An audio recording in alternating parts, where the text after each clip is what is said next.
Oh, So I think, we're going to be muddling through the rules, which is fine.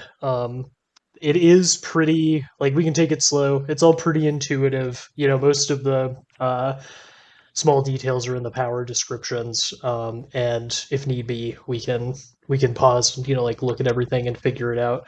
Um, I am thinking that to start, I'm just gonna have to like talk at you for a while to get you into place, because I don't know any other way to like start a dungeon oriented adventure really, except to like get you yeah, right there, and it'll open up. yeah, But I'm kind of thinking this dungeon is like, I'll tell you, it's like pretty simple. So I'm thinking about this session like we're bowling with the bumpers up a little bit, so we're not going to be like overwhelmed with a ton of content, outside of like learning the rules and kind of what's directly in front of you.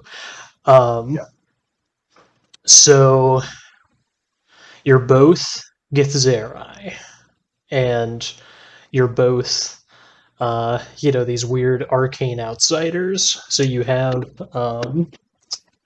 a community. Uh, and the community is on a map, which we'll look at someday, but I'm just going to leave that aside for now. And the community is like split into two parts. So there's, first off, it's on like this giant glacier, so everything's like frozen and horrible.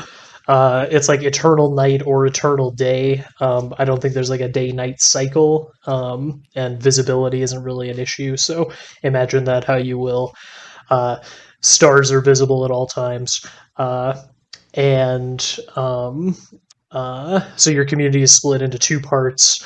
There's like the ordinary part, which is very like closed off, and they live in this like deeply communal kind of way, that's facilitated by the Githzerai having this like psychic affinity.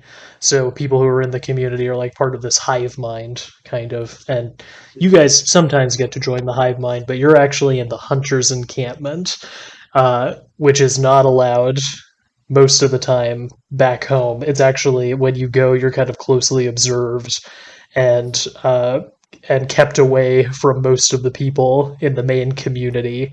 And so you have to like go back and kind of get your communal fix a little bit, and then you're sent back out, because since you're exposed to all of these strange forces in the outer world, you're perceived as kind of scary. So you're hunters, which means that part of the time you're like just getting protein for the community, but also you also have a lot of time on your hands. So hunters are also like out there exploring and being outriders and having adventures. And sometimes someone like goes off into the waste and doesn't come back. Which happens, pretty frequently. It's very unstructured and very, yeah, very, very unconstructed out in the hunters encampment, especially in comparison to the community in the main encampment. Um, so David Shal'houb is like kind of doubly an outsider. What pronouns does Shal'houb use?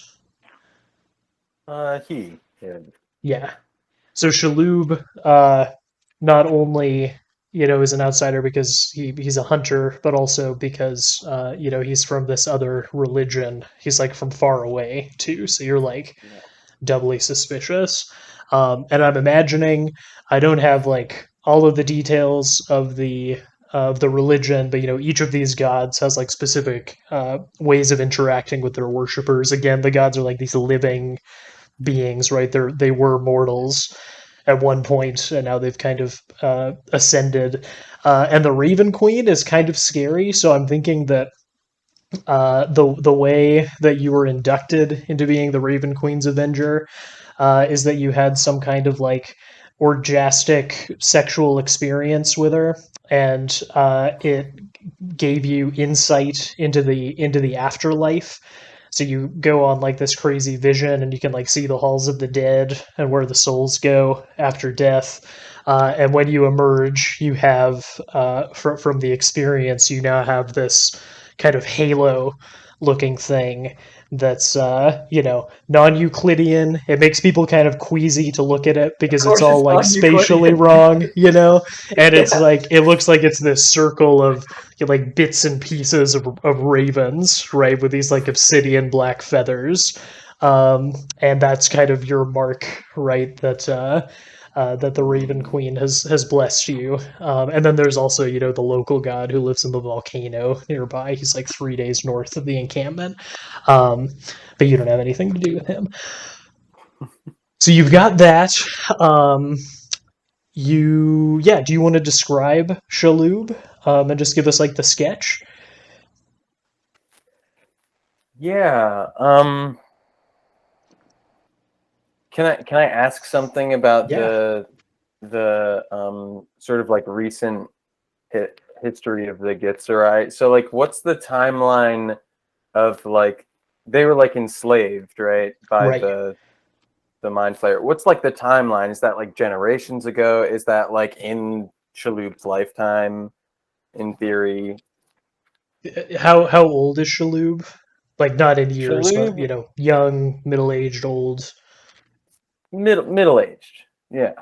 Okay, so you might have some memories from way early childhood, maybe Okay. not even of the enslavement, but the cataclysm that ended it, that might be imprinted on you. Yeah. Okay. It's all very Um. very loose, that was just the before time, right? And now we're in the now time.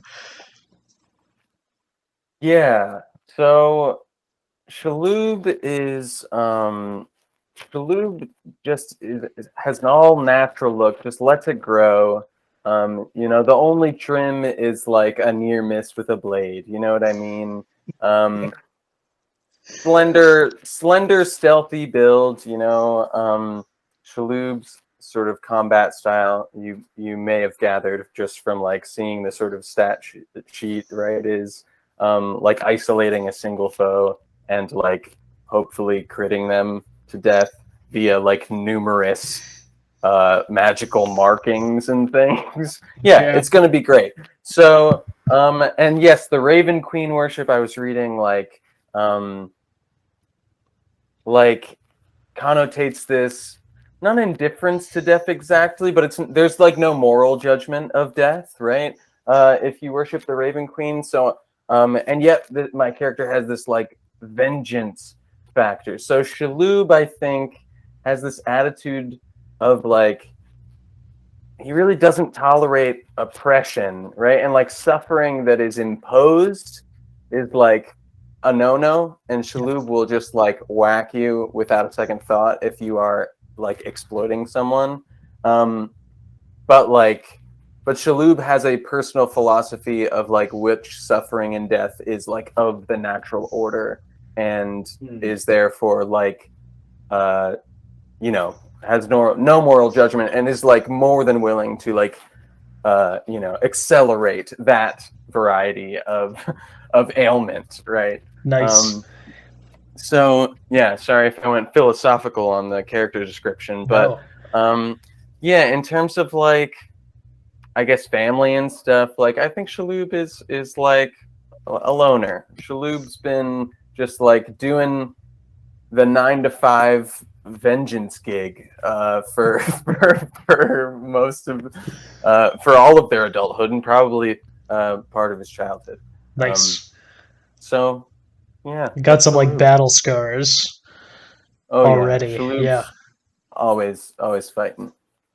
And you reminded me of the crits. That was helpful. So one of you've got this vicious magical weapon, and the thing with that is that it does like a D12 of extra crit damage. So it's like a pretty beefy weapon. And I had the idea that when you swear your oath, right, you're more likely to roll a 20 since you're rolling 2 dice for it. And this weapon, uh, it actually like came to you while you were out in the wilderness one night. Like you woke up with it in your hand, and maybe you tried to leave it behind and it just kept on like showing up, like you go to sleep and there it was.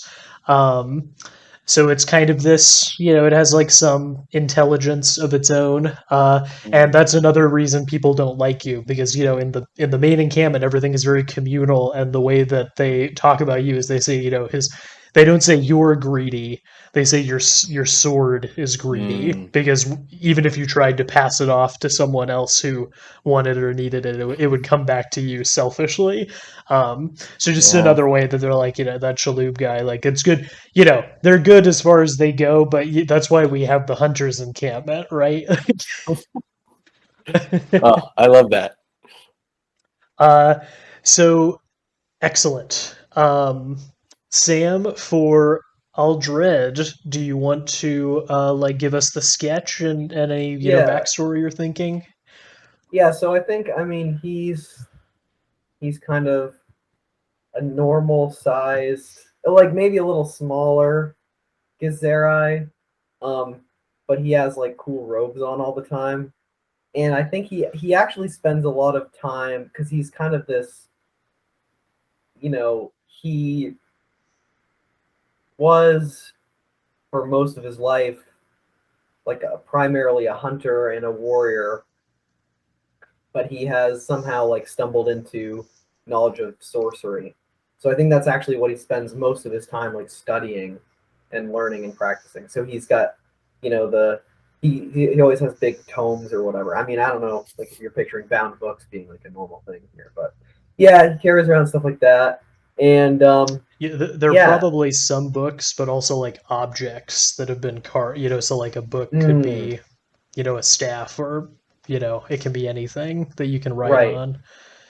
Okay, this is cool. Yeah, so he probably has a bunch of these like big wooden or stone kind of cubes that are he keeps around and that have this like knowledge like carved into them or something cool like that. And I know he has like this vine armor and stuff and a cool staff. That's probably stuff that he puts on when he knows he's gonna like have some dangerous encounter. So I think normally, yeah, he's pretty covered up. So Nice. that's him. That's Aldred. And I have, like with David's magical items, I have some visual content that I was thinking. So the armor back at home, they like weave this and dry out, this plant that they grow underground, and they weave it into like clothing and stuff. So this, Hmm. when you got this breastplate, this armor, it was like all dead and dried, but when you put it on, it actually came to life again and started like Hmm. moving around a little bit, because it's feeding off of your, the excess of your sorceress radiation. Right. um, Okay, I like this. and same thing, it doesn't like other people. It's they say, Hmm. his armor is selfish. Right.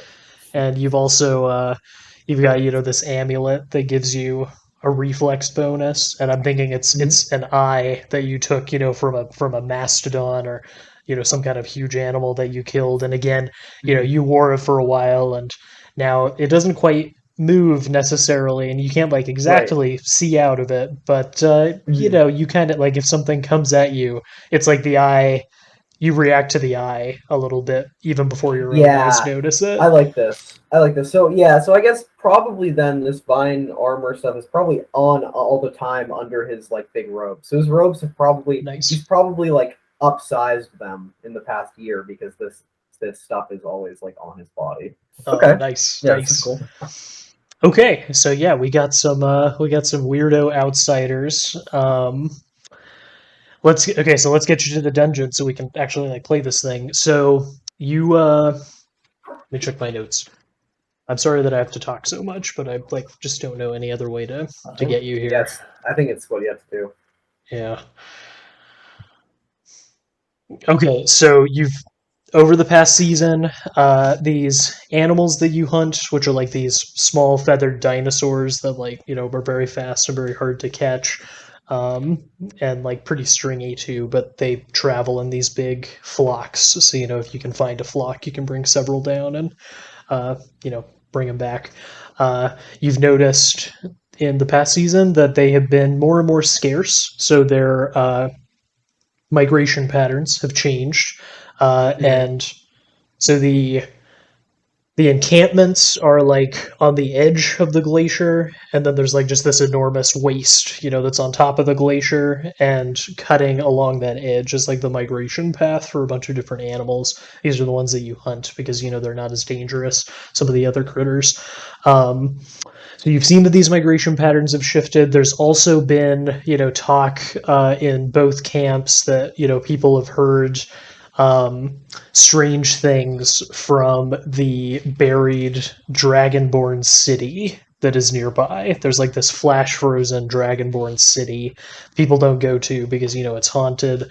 Um, and you've tracked these animals, their shifting migration patterns into this city, and it's very cool. It's like all skyscrapers, but just like the top bits of them, because the rest of them are like way under the ice. Oh yeah, yeah. And you can see Dragonborn, and they're wearing like business suits and ties, and they're you can see them like flash frozen, where like a wave carried them away into a cold blast, and they just like got refrigerated. Um, and so you can see all of these like business dragons like flash frozen. And Oh, so these are like skies. These are like skies. These are like skyscraper. Okay, yeah. yeah. Okay, I like this. I like this. So Incredible. you're walking through, these haunted streets with really no context for what was here, and you've actually tracked some of these bird dinosaurs to one of these towers. And in the area, the ice has indeed shifted. The glacier has cracked, and so you can actually see some of these dragonborn uh, are like kind of sodden. They've come out of the ice and defrosted, Oh, and they're rotting right in the streets. And you can see that some buildings which would ordinarily be behind feet and feet of solid ice are now exposed to the air, right, and they're like decaying more rapidly because it's been like all this time. And yeah, you follow these tracks to one of these towers, a particularly imposing skyscraper sticking up out of the ice, and you actually discovered like a whole flock of these birds that were like gathered around the tower. And by the time you got there, they were all frozen and dead because they were just like standing there. You would know this as hunters. They're standing there, like just looking at the tower, entirely still. They froze to death. They starved to death. You can see that some of them, like the ones who are more at the front, who got there uh, a longer period ago, they're like much thinner than the ones in the back.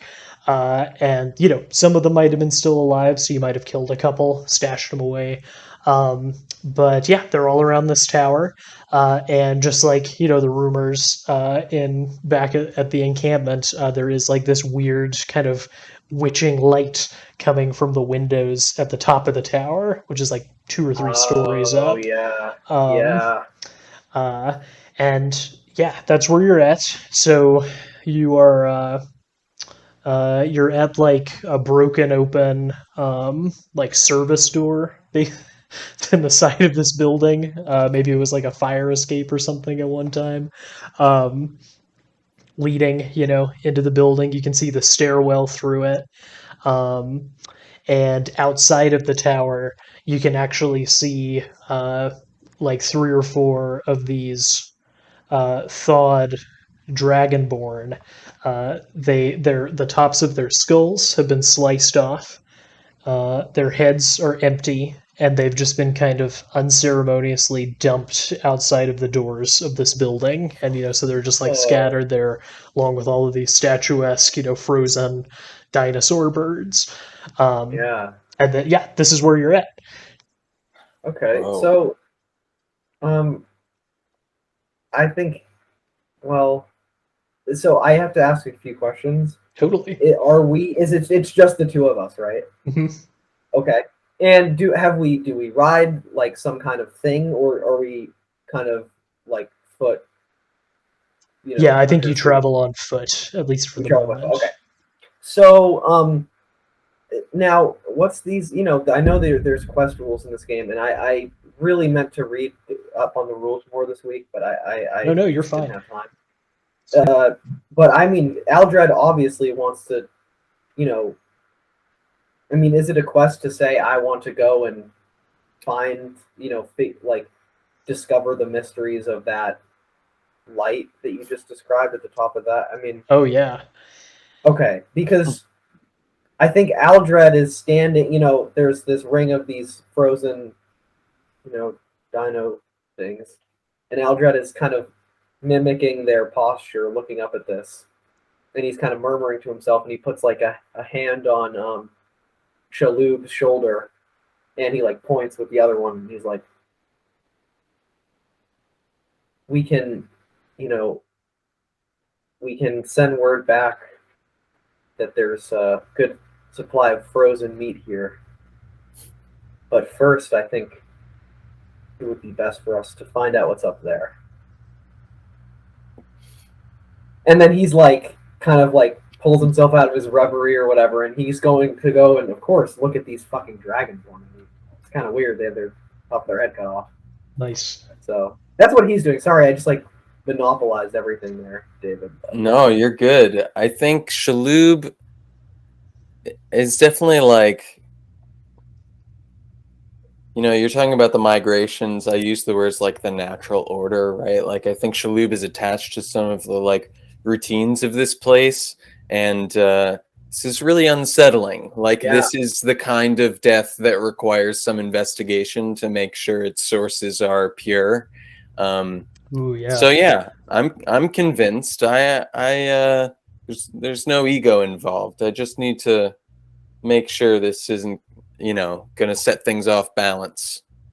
So yeah, Aldred is calling Shal'houb over to like look at these, like, not headless, but cut off, skullless. skullless. Yeah. And now I have these skills, Arcana. You do. So I don't know. Again, like every time I play a new game, I'm horrified at the way to approach asking about a role, and I don't know why. It's like this. Like the first session we played Burning Wheel, I was like, "How the fuck does this work? How do I ask to roll?" So what I'm saying is, like, I don't know. It seems like there's some sorceress shit going on here. Yeah. And like, not Shal'houb. In fact, I'm playing Aldred. Aldred is looking at this ring of birds and these skull stuff, and I think he's just trying to figure out what's going on. I mean, yeah, I don't know how much to say, but yeah, Nice. Is that reasonable? Absolutely. So we'll play this kind of talky here because we're learning the rules, and I want to make everything like very transparent. Yeah. Because the faster you two learn the rules, like the easier it is on me as well. So, right. D&D 4E has a system called skill challenges. These are pretty simple. Basically, the idea is that you have some kind of effect that you want to have. So in this case, we have a skill challenge to figure out the mysteries of this place. I've kind of done a little bit of design around that. So the way that works is you need to make a certain number of successes across the adventure, and the rolls that you make within the adventure, they kind of double for whatever you're doing in the scene. So if you succeed here, you're going to make some discovery about these things. Right. But it's also going to kind of be this second order thing too, where you're going to be moving ahead a little bit in the skill challenge. Skill, I think I'm going to keep talking for just a little bit more. Skill challenges are tied into the advancement mechanics in the same way that the quest mechanics are. So a skill challenge has a level and a difficulty, which determines how much XP you get, just like it was an encounter. So if you succeed on this skill challenge together, then you're going to get as much experience as if you had defeated a group of enemies. And the same thing goes if you want to try to circumvent or come sideways at a combat encounter, then that's actually a skill challenge. you set it at the same level as the combat encounter, and then you still are getting the same XP as though you had defeated the enemies in Oh, cool. combat. Okay. And then just so you know, the quest mechanics are also tied in to this. So, Sam, your quest to delve the mysteries of this place, we're going to call a major quest. And so, if you succeed, you are going to get the same amount of XP as though you had defeated a combat encounter. So, all of these are right. To level up, you need, like, we're going to say 8 combat encounters to hit the next level. So theoretically, if you succeed on the skill challenge and succeed on this quest, you've just got 2 out of those 8, right? So you can see how the quest mechanics are accelerating you and Yeah, are this is cool. pretty integral to the advancement. So all that to say, you're examining these creatures. This is certainly Arcana. At this point, I've got to decide on a difficulty for this. Oh yeah, and Aldred is like, he's making markings and stuff, and like he's taking measurements, like making. I think his Arcana is very mathematical. He's got this scroll that he unfurls, and he's making markings on that and stuff like that. So I don't know. He's kind of a nerd. I don't know if I like this guy. He's kind of a prick. Yeah, at this point, without since you're kind of coming at it, without any context, Yeah. this is kind of bold evidence. We're going to give this a difficulty class of 15. Okay, I remember these because I read this when I was in high school at some point. Okay, so yeah, and I have +5 for having trained it. And Okay, you're so also going +7. to get whatever your intelligence modifier is. Okay, so I have a 16 because I rolled a 9.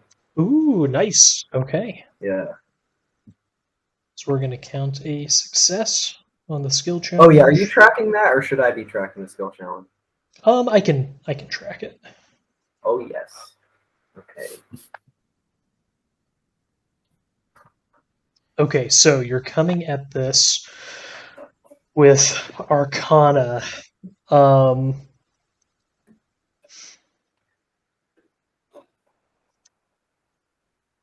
Okay, so within with the Dragonborn that have been dumped out, you're looking at this from this kind of mathematical way,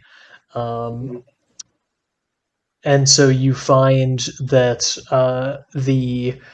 whatever was done to them was not, it was violent, but it was surgical.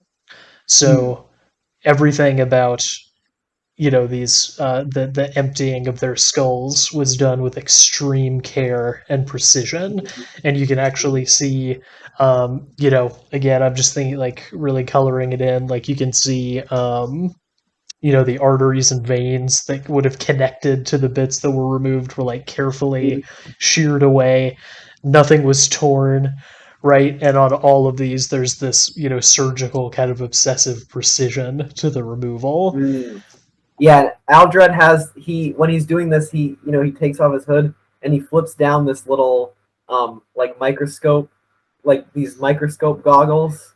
One of them's kind of like long, and the other is just like a normal magnifying glass. So yeah, that's how he can see all these little. He can even see the capillaries. Ooh, nice. So, yeah. So that's $100 word there. Yeah. I don't even really know what those are. So Shal'houb is less scientific. Kind of just like feels along that clean edge of the skull, and that's enough like evidence that of the sort of surgical precision of it. I think like the Dragonborn corpses are kind of less concerning to Shal'houb than the frozen bird dinos, because so they were already dead. Stuff's got to eat. It looks like even if they weren't dead, done pretty quickly. I imagine it. I hope it didn't hurt too much. It's not like a buzzsaw off the head. Well, I guess it could be, but yeah, I think more interest in the chicken. Nice. Okay, so yeah. So what are you doing as you're investigating this? Yeah, so I think like Shal'houb is noticing those things that you mentioned, that like there's there's sort of like patterns in or trying to notice the patterns and how they're sort of oriented towards this place. Aldred is one of these obnoxious, intelligent sorcerer types who explains what he is doing while he's doing it. Like he's drawing these patterns and showing, this. And so, you are getting this knowledge, maybe not in the way that you would like, because he kind of explains as he's doing it, like kind of to himself and kind of to you. Yeah, I can't promise how attentive Shal'houb is. Like, Okay. I think I'm like, I don't know if I'm absorbing it, but I'm not interrupting. I'm not telling you to shut up, but I'm doing my own thing too. I'm sort of like taking my crude measurements of these different like, our praise sizes and trying to put together if there's any like order to this ring of death here. Nice. Okay, so you have a skill called Nature, I believe, which is I do. that's what this is for. For this one, let's say again, since it's kind of you don't have a lot of context, we're going to give this DC 15 as well. And let me, if you don't already have it, let me look up the skill modifier for Nature. I don't. Let's see. Although I think it was one of my like chosen ones. Yes. So that'll give you a +5, and then you also get. It's associated with wisdom. Oh, nice. So yeah, you add your wisdom modifier, which is some monstrous like +4 or +5. I think it's +4. Yeah. So what was the first number? I forgot +5, so +9 total. Oh, Lord. Goddamn. Okay, what do I do? You just roll a d20, and you're trying to roll higher than a 15. Okay, rolling a die. I got a 16. Dang. Is that before or after the ad? Oh, it's a 16, and I get +9, so it's a massive. Oh, Okay. nice. Okay. So I got to give you some extra. And again, just to be transparent, so the thresholds are like 10 for a basic success, 15 for an impressive one, and then 20, like you're going to get a lot of info. That might not always matter, but I think in this case, it does. So, what are you going to find out? You're going to find out that some of these animals, you can tell from the plumage and where they're at in their molting cycle that they came here at the beginning of the season. So whatever has been locking them here, it's been going on for quite some time.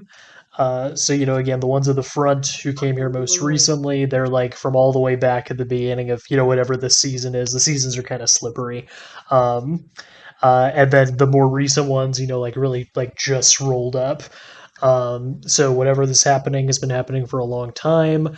You can see that quite unnaturally, whatever is having this effect, which with a 25, like it's that sorcerer, it's that witchy light in the tower. They're all like looking at it, right? Their eyes have been like hollowed out, because they've just been standing with their eyes open this whole time. So they've all been drawn here by this, and you can see that whatever bewitched them really like overwhelmed all of their instincts and all of the small natural order within their minds, because they didn't think about self-preservation, didn't think about their young, didn't think about their mating partners. Like it overwhelmed all of that and just locked them here. And you can also see with a 25, you can see that the biggest and strongest of these birds are missing. The ones that are here are either very young, very old, or in some way like smaller or shrimpier. So these herds have actually been culled, and the stronger ones are somewhere else. And Sam, I'll tell you one more thing with the Arcana roll is that like it's certainly an intelligence that's taken the brains. Like this wasn't something natural, monstrous. This was something very smart, something very purposeful. And again, those brains are someplace else. Being God knows why, but that. So excellent. That is Okay. 2 successes on the skill challenge. Okay, this is good. This is good. And so now there's an entrance right in front of us, right? Like you said, like Yeah, there's a service door. It's like ajar, it's kind of blasted off its hinges. There's like an exit sign that is actually on, but it's written, oh, it's it has the exact aesthetics of an exit sign, but it's written in, right, these like flowery dragonborn scripts. Um, yeah, and yeah, there's actually power coming out of it. wow, So the okay, building is alive. Yeah. yeah, And on the other side, you would have already seen this. There's a stairwell, stairs going up, stairs going down. okay. So let's say, like we've probably talked about what we've probably been talking to each other as we've looking at the stuff, and I think Aldred, um, you know, he says enough of this talk, and he like throws off his robes, and he just has the vine armor below them, and it like doesn't really cover his body very well, so he's like he's like in various forms of nudity as the vines move. So like sometimes they cover up his genitals, sometimes they don't. Sometimes they cover up like some of his face, and sometimes they don't. And he's just gonna walk into the door. I mean, and he'll say, come Shal'houb or something like that. Yeah, I don't. Shal'houb doesn't need the verbal cue. Shal'houb is observant enough to sense. But yeah, I mean, I didn't bring my business suit either, so I'm Right. going in my shroud, my cloak, or whatever I've got, my cloth, and yeah, I think I've got a weapon at the ready. Like I'm Yeah. not Oh, yeah. fucking with this place. Like that information that I deduced, like when death gathers around like a like man-made space for a prolonged period of time, and there's a concentration of death, like this is the type of shit Shal'houb is on top of. No. Yeah. Mm-mm. Nice. Right behind you. Yeah. Aldred is at the front. Are you going stairs up, stairs down? The light is up, so we're going up. Yeah. Yeah, The lobby for up. so I mean, we don't in this game. I mean, maybe you do if you. I don't know. Like we don't have like a bunch of stuff written down, like torches and all this stuff. So I assume that we have like we're hunters, so we must have like probably rope that we've made of something. Probably that same stuff that your vine armor is made of, but it's dried Right, and okay. woven. Yeah. Yeah, and we probably have some torches. Right? Okay. Like we have some Yeah. light source. Okay. I was just wondering because I didn't know if there was like a So I mean, is it dark in here or is it lit up? Because I know that there's power, but At the moment, it's lit up. There are some flickering fluorescent lights up above you. Okay. Dimly What about lighting down? the stairwell. Is it dark below, or is it light as far as we can sense? It is light for a ways, but at some point the light gives out, and it's just this black well that you're staring down into. And the dragonborn that you're stepping over, again they're like dressed in business suits, business jumpers. They've got neckties on, like bright red, bright blue neckties. And what other you see that all of the dragonborn here are actually male, which would just be a detail that you'd notice. Yeah. Right. So they're all in suits and ties. Yeah. So you're heading up this stairwell. Um, the interior is it's an industrial stairwell with like those big metal guardrails on the side, and as you head up and up toward that light. I'm gonna say again, like this dungeon is pretty simple. So there's just like one door at the top. There's like really only one floor that you have to traverse to get up to the top. From the outside, it might have looked like three. We're inside now. It's one. Space is weird. It's a little weird in here. Yeah, there's another door with the long push handle. So you can push on it, and you can hear as you go up this kind of increasing high hum that quite reminds you of the play of that witch light that you saw outside, and it's coming through that door that leads up to this top story of the skyscraper.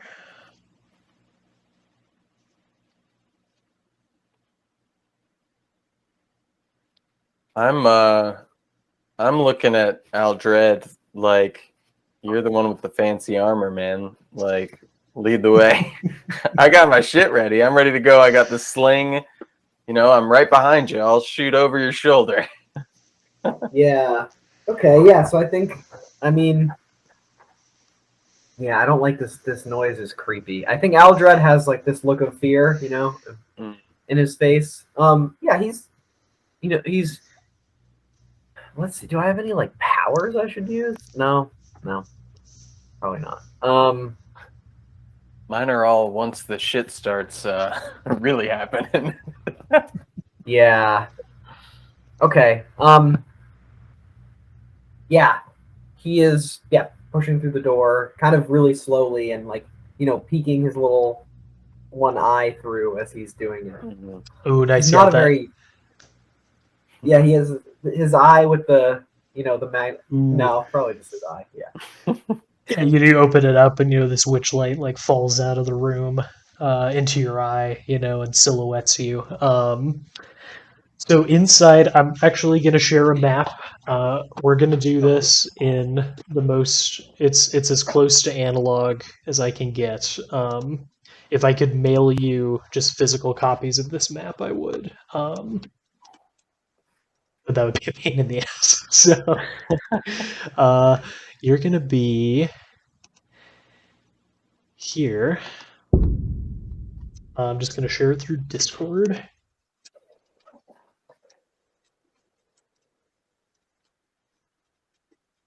So this is the map, this service door. So you can see so instead of marking things down on a fancy virtual tabletop, we're just going to reference, A2, F4 to tell us where we are. And yeah, so you can see how the stairs are like heading up, right? You can tell which direction is up and down from the size of the lines. So the service door, is right at the top of that, at the top of the stairs. You're looking in. You can see the witch light. The interior is now it's like stone and kind of cathedral-esque, like these big like flagstones made out of like limestone or something. But there are these windows that aren't stained glass or anything. They're just clear glass, and you can actually see some like rotten desks and like office chairs scattered around within this space. You have no idea what these things are, right? Like they probably look a little alien to you because you've never seen an office chair. And yeah, it's like this pretty big open space. It's all mostly flat. The witchlight, even with this weird opalescent swirling light, it's actually pretty dim. And the ceiling is actually quite high as well, like a little it's a pretty cavernous cold space that you're looking into. Aldred and Shal'houb, you can see the same things through it. Now let me check the locations of some things in this room.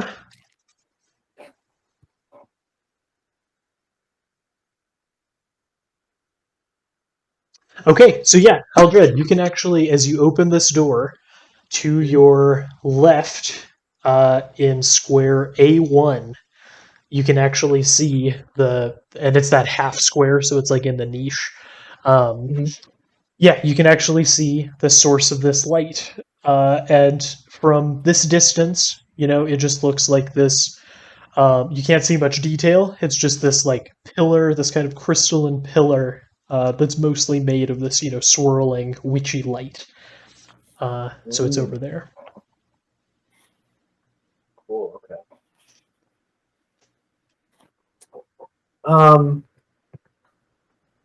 Okay, yeah. I mean, Aldred is definitely going to, like walk into the room, like get up, like, stop doing the peeking thing and just walk in confidently. Now, is this like a huge pillar? Like, is it, like, what is it? Like, what is the dimensions of this thing? If that makes sense. Right. So in terms of like circumference, it's taking up 1 square, so about the space of a person. This is like Champions Now Right. dimensions, Okay. right? Yeah. And it's maybe it's like 3 squares tall. So very, it's kind of spearing up towards the ceiling. Yeah. Okay. And I think he's kind of standing back from it and is like says to Shal'houb, what do you make of this? Uh, and it is time to roll for initiative, my friends. Okay. So because we are in a combat-like conflict. So what you're going to do is roll a d20 and then add your initiative score. That's going to set the initial ordering, and then we can talk through some of the ways you can play with the initiative ordering too. Right. Okay, I have a 19. Is that with the add? Yeah, that's what we got. Nice. With the ad, I have, holy cow, I have a 26. What the hell? Nice. You give me all this initiative. Yeah.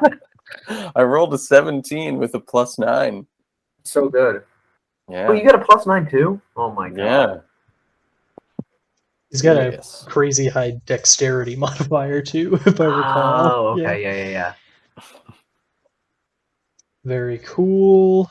Let me look at some scores for my guys.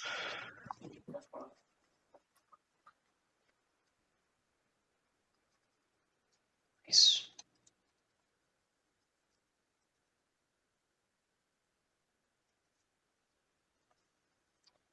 One more.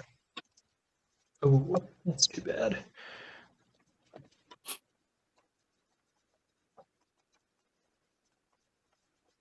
And I've got all these beautiful monster blocks printed off. Nice. It's very exciting.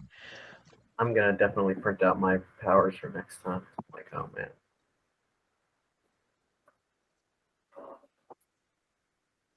Okay, so Shal'houb is going to go first at 26.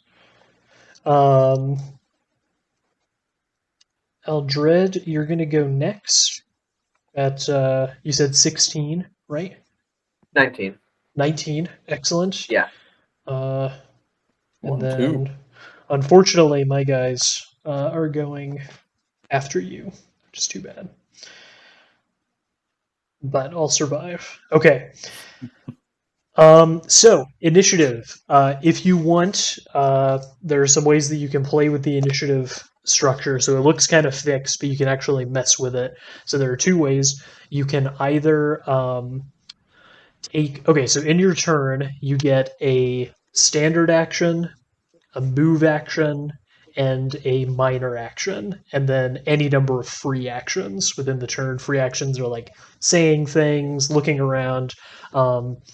Just don't stretch credibility, right? Like you can monologue freely, but uh, uh, we'll call bullshit, if you take like dozens of free actions. So a standard action you can use to use most like attack powers to make a standard attack, to make a skill check. Those usually take standard actions.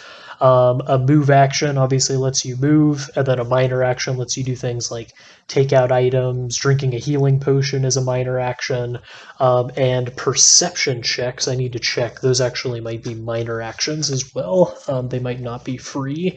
And you can actually trade these in. So you can trade in like your standard action for another move action and take 2 moves, or you can trade in your your move action to get a few more minor actions. So there's a bit of an economy within the turn. And I do, just for the purposes of this round, I do want to know whether or not perception actions are counted as minor.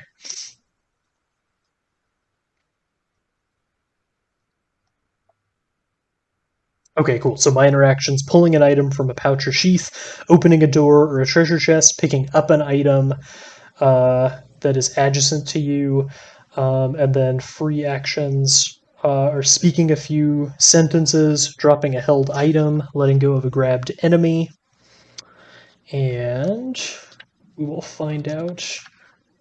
We can look in more detail about those as we go. So just so that you know, I'm just going to introduce the concept just so we have it in our heads, even if you don't want to leverage it right now. But you can either delay your turn, so you can hold your entire action, or sorry, your entire turn, hold on to it, and then drop back into the initiative order after someone else's turn has ended. And when you do that, you actually change your position in the initiative for the rest of the combat. So you can basically always kind of drop yourself lower in the order. Um, Related to that, you can also hold an action. So you can say, and this is set up, you have to be very specific. There has to be a specific trigger, and there has to be a very specific action that you're taking. So you can like take a standard action, take your minor action, and then hold your move action and say, if that monster starts moving towards me, I want to take my move action and move away from and move 3 squares away from it. Or if that Okay. I've got my bow out, I haven't spent my standard Right. action, so if something comes around that corner, I want to interrupt its move action and shoot it. So you can hold it with the if then. If the if then isn't satisfied, then you just lose the action. Right. And just like with delay, you actually come into the order where your held action dropped. So again, you're dropping yourself down through the Oh order. yeah. This is cool. Okay. This is cool. So you have, yeah, up to you. What do you want to do? So right now you can see this glowing pillar of light. You can hear this high, tinny, uh, howling, screeching sound kind of coming off the pillar. This hum, and yeah, this beautiful, bewitching light, falling everywhere but illuminating nothing. And yeah, There's nothing else in the room, or are there things outside my perception? Is it just us and the you can look pillar? around. Okay, I want to look around. Nice. Is that a standard action? This is, I believe, a free action. Okay. Wow. Okay. Cool. So you're going to go ahead and I need to check 2 things. But go ahead and roll perception. So remember that skill that neither of you wanted to train? That Yeah. one. Yeah. Yeah. What do I do? So I'm just rolling with no modifiers. What's happening? You get to add your intelligence for perception. Oh, my intelligence is solid. That'll be Oh, 2. perception is actually wisdom, so you're in even better shape. Oh, +4. Okay. Got And I will +4. tell you in a moment what your target number is here. I've already rolled, That's so cool. I'll let you live in suspense. So look around is going to be harder than I thought it was. Right, you can discern the patterns of animals with, and their whole ecology with a glance, but, God forbid you have to find something in the refrigerator. Yeah. Let's see, skill descriptions. I think there's some sample DCs in the perception.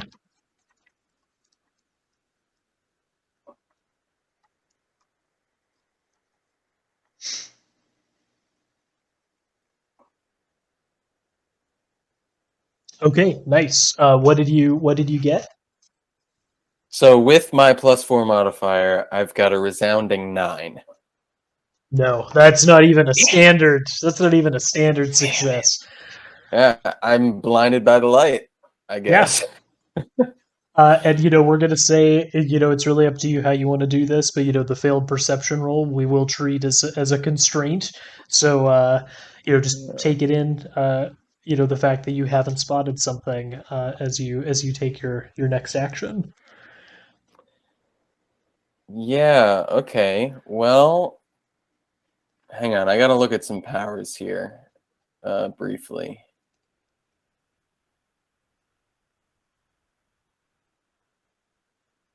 And just so we're clear, Aldred, you are on C5, the square, like the first open square in front of the stairs. And then Shal'houb, you're probably in D5, Okay. maybe D4. You're on the stairs, still kind of in the Gotcha. stairwell. Yeah. Okay. But I have visibility, right? I can see the pillar at least. Yeah. Okay. I think I'm gonna attempt to mark this pillar. Ooh. I have two marking things, so I'm deciding between the Oath of Enmity or the Raven Queen's Shroud power. Oh, although the Raven Queen's Shroud says it's a minor action, so maybe I'll come to that one afterwards. Nice. So let's throw the Oath of Enmity. I will be marking the pillar, and when I attack the marked target, if no other enemies are adjacent to you, roll attack twice and choose either result. Nice. Yes. So now what do I do? Oh, and just so you know, enemies can only be marked once. Oh, okay. So I and- can't stack my two. Right, and if someone else marks them, then it kind of overwrites the previous mark. Okay, gotcha. Um, I don't know if we'll be interfering with each other, Sam. I don't think I have any marks. Okay, cool. I'll be marking everyone. and also very cool. So if something marked attacks anyone else besides you, they take a -2 penalty. So you're actually by marking it, you're saying like, "Come on!" Kind of taunted them. Yeah. Excellent. Okay, that just happens. Like power is just good to go, or do I have to check it? No, you're good to go. You've marked it. So powerful. You spent the action. Yeah. Yeah. I took the Oath of Enmity. You're wrecked, pillar. Okay, now I can move. Yeah. You can. Yes. Oh God. I don't want to move too far. I think if I can I occupy the same square as Sam or no? No. You can move. You can move through him, but move through. Okay. I mean, I've still got some. Hang on. Does the oath work with ranged stuff too? Yeah, when you attack the marked target. If no other. Okay, so it works on ranged stuff too. I'm gonna keep my distance from the pillar. I'm just gonna move over into. If I wasn't like solidly in D4, like out of the stairwell, I want the stairwell sort of like at my back, easy escape, I guess. Nice. But then I'm just gonna chill in D4. Scrap the rest of my move or hold it if that's relevant. Can you partial hold or no? No. Okay, so I'm moving out there, and then, well, I can't do my other mark because I can't double mark the pillar, and I didn't see anyone else. Other minor actions. What are? Can you give other examples of minor action again? Taking something out of your pack would be a minor action. Okay. Drinking a healing potion would be a minor action. Gotcha. There might also, we should know this, so even without potions and healing powers, everyone gets a second wind every combat, and also because you guys are at Githzerai, you have a cool thing where you can actually shift and like kind of move out of harm's way when you take your second wind. And we should probably know what kind of action that is. Because I'm sort of hoping that, I'm about to be really damaging you. That's my goal here. Okay, your second wind is a standard action. Okay. So just FYI. Okay. I think so. I can just hold the minor action, right? You would have to. No, you wouldn't be able to hold it unless there's some kind of if then for it. Oh, gotcha. Can I maybe I do have an if then? No, I don't. I think I just don't really have anything to do with the minor action right now. And Nice. And let me. I just took my oath. Yeah, no, it's a good question too because you might only be able to hold standard actions or move actions. So, Okay. while we're kind of muddling through this, why don't we check? Readying an action. Ooh, yes, you can ready a standard action, a move action, or a minor action. So, Okay.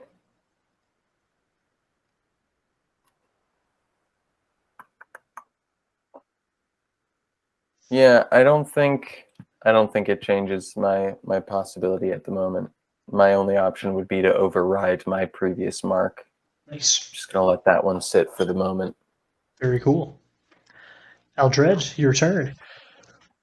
All right. I mean, I want to look around too, so I'll make a perception roll, and I got a fucking 1, so that's cool. And ones are I believe, auto failures. Yeah, with modifiers. Okay, so Aldred says to Shal'houb, why so cautious? It's just us in here, and this pillar. And he struts across to the pillar, and he's gonna put his hand on it, and Nice. it's just a fucking pillar.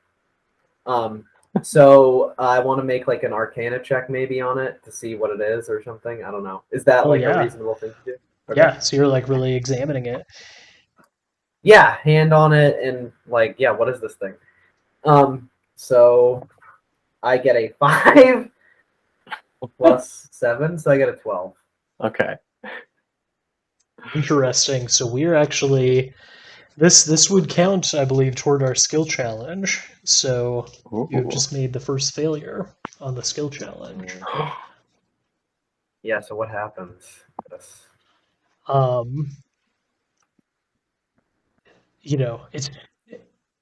It's strange. I can't.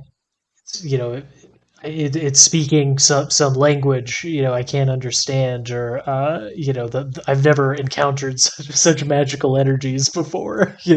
Okay, yeah. Does it seem sentient? Like, do I get any sense of this is like an inanimate thing or a sentient thing? Oh, that's in this. No, you failed. No. Right. So I have no idea. I'm dazzled by this thing. Okay. Yeah. I believe it's the pillar's turn next. Oh, it is. Excellent. It's the fucking pillar's turn. I knew that thing was gonna have a turn. Yeah. Mark it.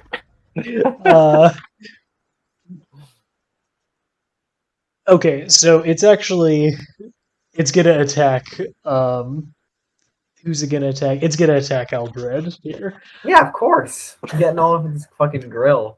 You're caressing the pillar. Are you mean? Well, because it's just a pillar. So I thought. As soon as you put us on the map, I had the sling ready to go. Aldred, what is your armor class? That's a good question. I think so it says 18 with shield. I don't have a shield out. I have my staff and my weapon. I think it's an 18 actually though because of my vine armor, which gives me +1. Nice. So yeah, so I have an 18. All right, I'm gonna hit you with. I've got 2 attacks here. Okay, so first off, this thing has an aura effect, so anyone standing adjacent to it takes damage. So you're going to go ahead and take 2 damage. Okay. Oh shit. This whine, has increased to a howl. There's, I can't understand what it's saying, but it's screaming. Right. The pressure in your skull. Maybe not blood coming out of your ears yet.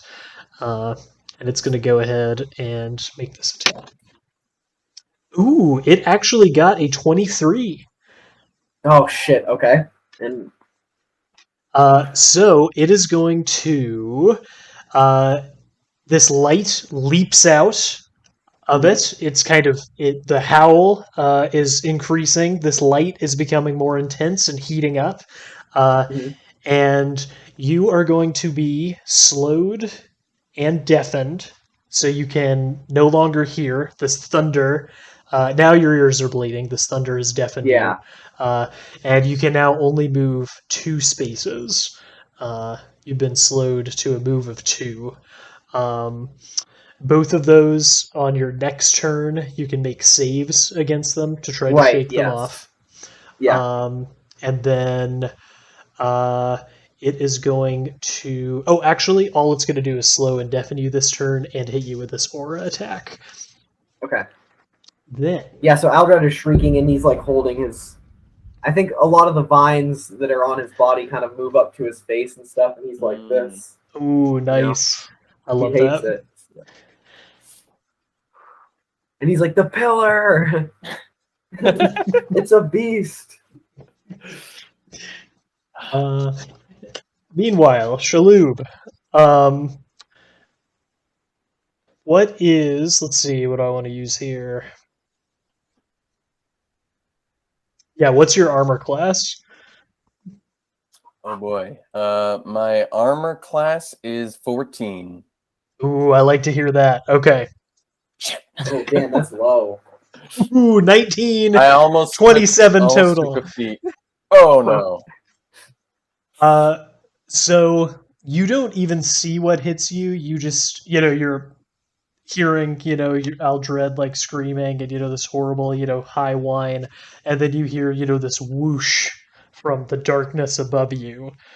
And something like comes down and like tears at the back of your neck and your shoulders. And you can hear it.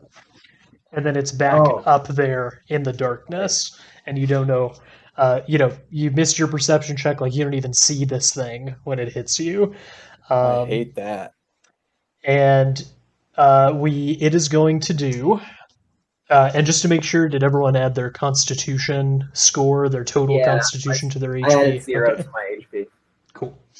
Oh no, not the modifier, the score. Oh, the score? I think. Oh my god! I'm looking at my formula. Oh, so I have, what? I have 32 HP? That's crazy. All right. Yeah, I think I got it right, and I'm still just at a lowly 24 here. Nice. Okay. Damn. This is gonna hurt. Oh shit! 13 damage. Oh as this thing rips across you, tearing flesh. Oh my god. Gotta look at my fucking powers. The good news, I think, you now know that it's up there, right? Like your eyes can kind of follow it up. You just see, the spread of black wings, as it goes back up into the shadows. Yeah, that's good. And we're back around to Shal'houb. Shit. Okay. I have what is called a renewing strike. Can I use this on... Oh, it's an Avenger power. Can I use Avenger powers on ranged attacks? If it... Am I like... It would give you a range on the power if it was... But it might say like melee. Okay, hang on. I didn't write it down on my sheet, so I have to look in the book. Yeah, no worries. Fred. Oh, I have a thing that can let you spend a healing surge, so... That's I can do that on my turn. So don't if this. Oh, so I don't have to prioritize necessarily. Yeah, I can do it, and I think it's an encounter power as a minor action. So just do something violent or something. Okay, renewing strike is both violent and enables a healing surge. But I'm checking whether I can do a ranged attack and do the healing surge. But I could also just do something else that's stronger. But I could also save you. Well, it's a minor action. That's not bad. Yeah, mine's a minor action. Okay, I'll go for maximum violence here. Yeah. And we'll find out if I can do that later. All right, what else do I have here? Just think this thing is 4 squares above you, somewhere up there in the ceiling. Can I ask, like, was that an opportunity attack? That was a standard attack, baby. That was their turn. Yeah. Okay. It's called a flyby, so it can make its full movement, attack you during it without interrupting the movement. My God. It's a monstrous thing. Okay. Doing some power looking. I think.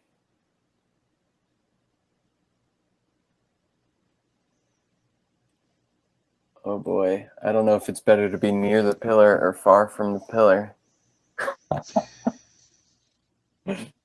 I could theoretically move the fucking pillar. Okay, I'm gonna go ahead and just. Can the pillar move? We don't know. We don't know if the pillar moves. This is all my stuff like impacts the movement of my targets. Okay, I'm gonna go with grappling spirits, which is an at-will power that can Nice. sort of substitute for my ranged basic attack. So I'm gonna use. Would I have to have like used some kind of action to like switch? I said I had the sling out. Like if I wanted to longbow now, would I have to have like used minor action to swap out or something? Yeah. Yeah. Okay, so this is the sling, which gives me +2 bonus to my attack roll. And here comes grappling spirits. Nice. So it'll give you a score that you add, and then you'll also get to add the +2 proficiency from the sling. Oh, a score I add just from grappling spirits itself. Yeah, it'll tell you like roll something versus something, so it'll also tell you which defense it targets. Ah, gotcha. Okay, sorry, I did not get all the information over from the book. So Oh, no worries. grappling in this book. Grappling. Seeker. Okay. And no rush. This is the first at willpower we've Yes. used Rush. ever in our Rush. lives. Thank you for your patience. Looking for grappling. 1 of 2. That's not it. Grappling hook? Nope, not that book. Okay. It's always the last book you look in. I know. Come on, grappling. No whammy. It's not going to give me grappling in the only book that remains. Is this an Avenger power?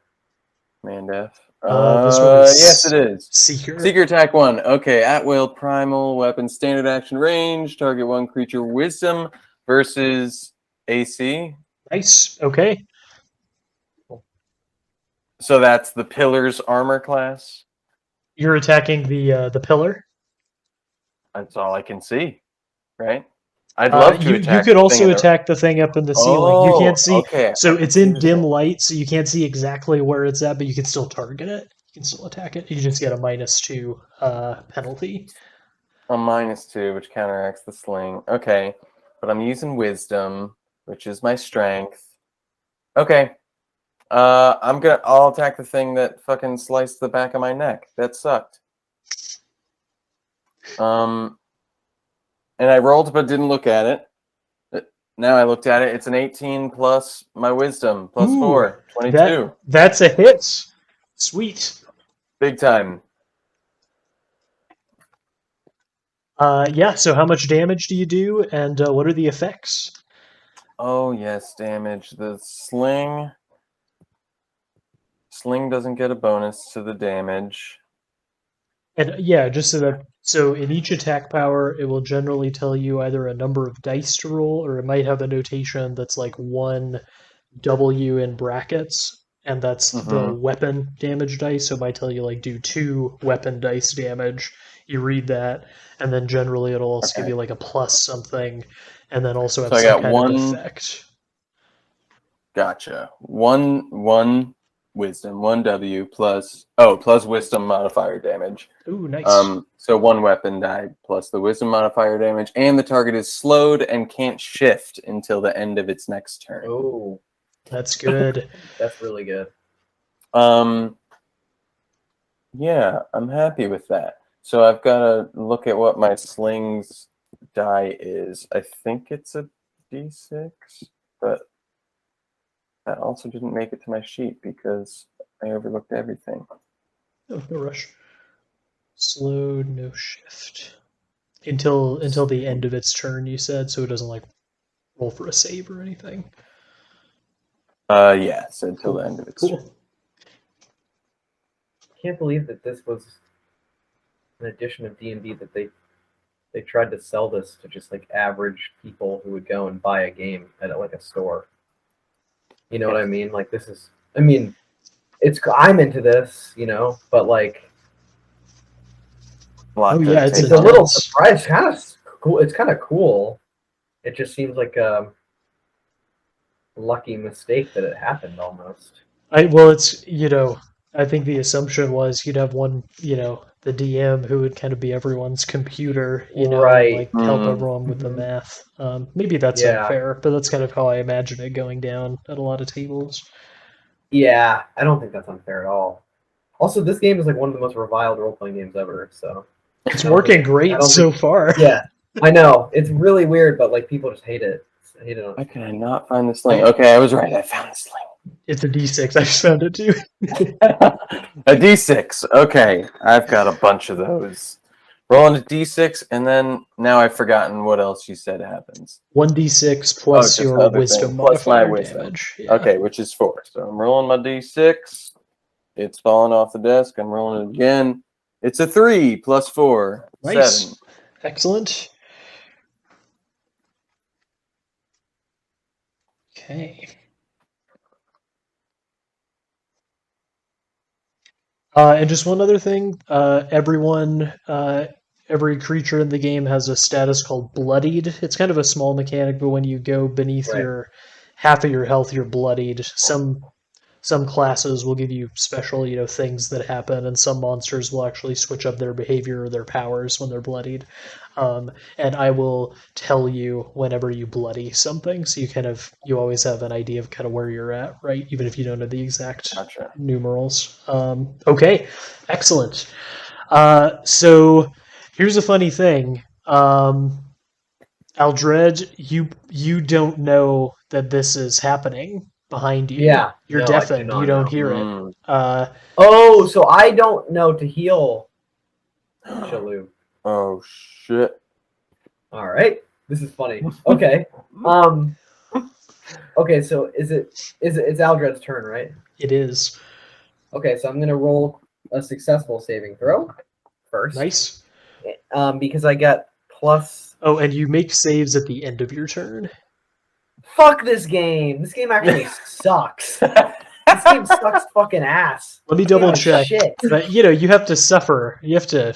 I believe you have to endure the effect. But let me just double check because this order stuff is important. Now you can see why it's so reviled.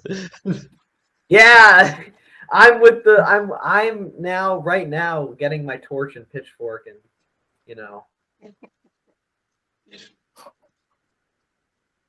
This is okay.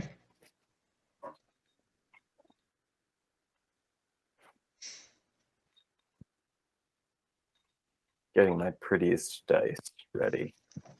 Nice. I have all my friends' dice here because they leave them here now for some reason. Because like we play in my house. So I have this wide assortment. Jesus, it's hard to show them, but I have various. Those are nice. All the different personalities of my friends. Oh yeah. I have those same, or I had those same red and orange dice in your left. They're nice. They're so I nice. like those. And then look, this big chunker. I don't like these at all. I think they're really. Cool. Yeah, my brother gave me these like big D20s. Yeah. Those are nicer actually. I like those, but these are I like these. Those have like big sides. I hate the symbols. I think they're very ugly. Mm-hmm. Bad news. Yeah, you make. So I did it a little wrong. Just for future reference, the aura power should have affected you at the start of your turn. The pillar's aura power, and then you're going to roll for saving throws at the end of your turn. So you're deafened and slowed at the moment. Yeah, not too bad. Okay, so yeah. Okay, so I'm going to. So I'm deafened and slowed. I can still see. I'm gonna whip my head around to look at Shal'houb and see that he's been hurt. Okay. And I'm going to use my Oh, Um, yeah, Nice. like I don't know. This is what you do when you get attacked, right? You're like, oh Jesus, help me. you see what your buddy's up to, yeah. And Aldred is yelling really loud, like, the pillar's alive or whatever. I know. And then his eyes widen because he sees, Shal'houb probably grasping at his back, this torn out back. And so, yeah, I'm going to use Inspiring Word, which is a burst 5, and we're within 5 squares. Nice. So, yeah, so you can use a Healing Surge and regain an additional 1d6 hit points. So we'll look up healing surges. It's going to give you so you have a number of healing surges that you get every day, so they are a resource that ticks down. So you want to consume a healing surge. And then let's look up, so you get a little bonus. And I think we're going to have to do a little bit more arithmetic here to calculate your healing surge value.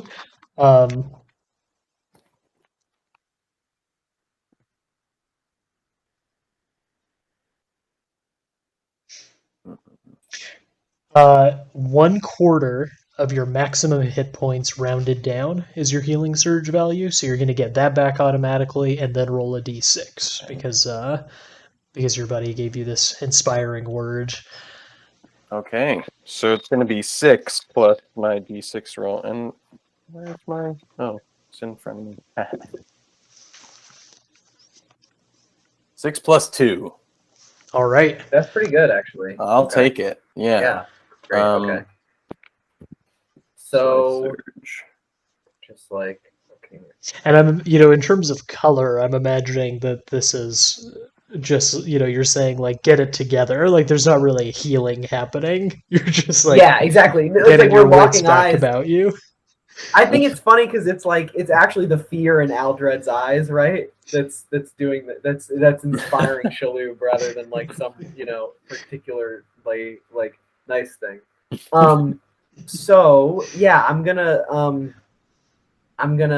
so Aldred starts like thumbing through a player's handbook to just remember what his powers are so that he can fight. Yeah, minor action. Yeah. Okay, yeah. God, but if I stay in this fucking radius, I mean, it's just 2 damage. That's true. But then you gotta save at the end of your next turn again, right? Was it no? I think it was the power that did that. Okay. So I think I'm just gonna, I'm gonna be like, I can take this or something, and then I'm gonna use Warlord Strike. Ooh. So so strength versus AC. Okay, so my strength is 3, and then I get so much fucking random +1s. So you're gonna get the whatever the proficiency bonus for your weapon is. Right. What's that? What weapon are you wielding? Whoa, +2. Nice. Okay. So that's 5 in total.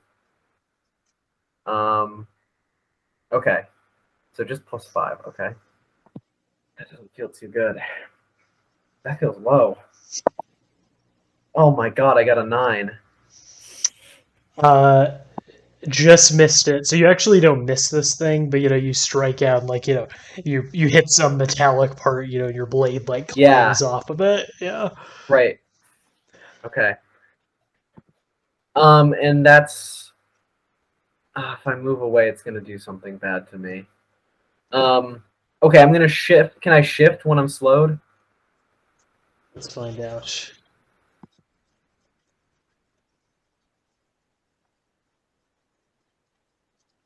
So yeah, ordinarily moving out of the radius of an enemy would provoke an attack of opportunity, which is just a basic melee attack. Yeah. So Aldred, I have a power that can prevent attacks of opportunity. Okay. I assume that applies to both of us. So if you can hang in one more round, I can try to work that in so that you can step away. That's good to know. Let's see.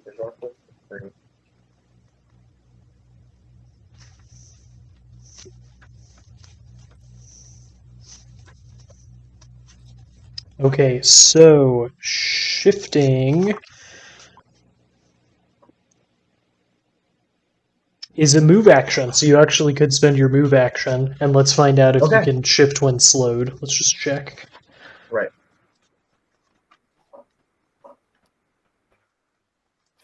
There's a ton of stuff to keep track of, but I'm really pleased with how intuitive it all is. I can already kind of feel Yeah. how easy this is going to be to internalize. Yeah, I know once we play a couple of sessions, it's going to be very easy. I always lose the page with the effects, but I'll find it.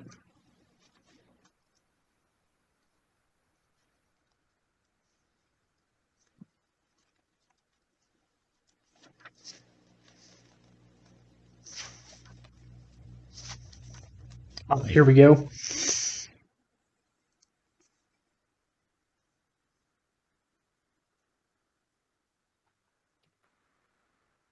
Okay, very nice. You can shift while slowed. So you can spend your Okay, move so yeah, action, just move one away. Yeah, I'm going to shift one away. Yeah.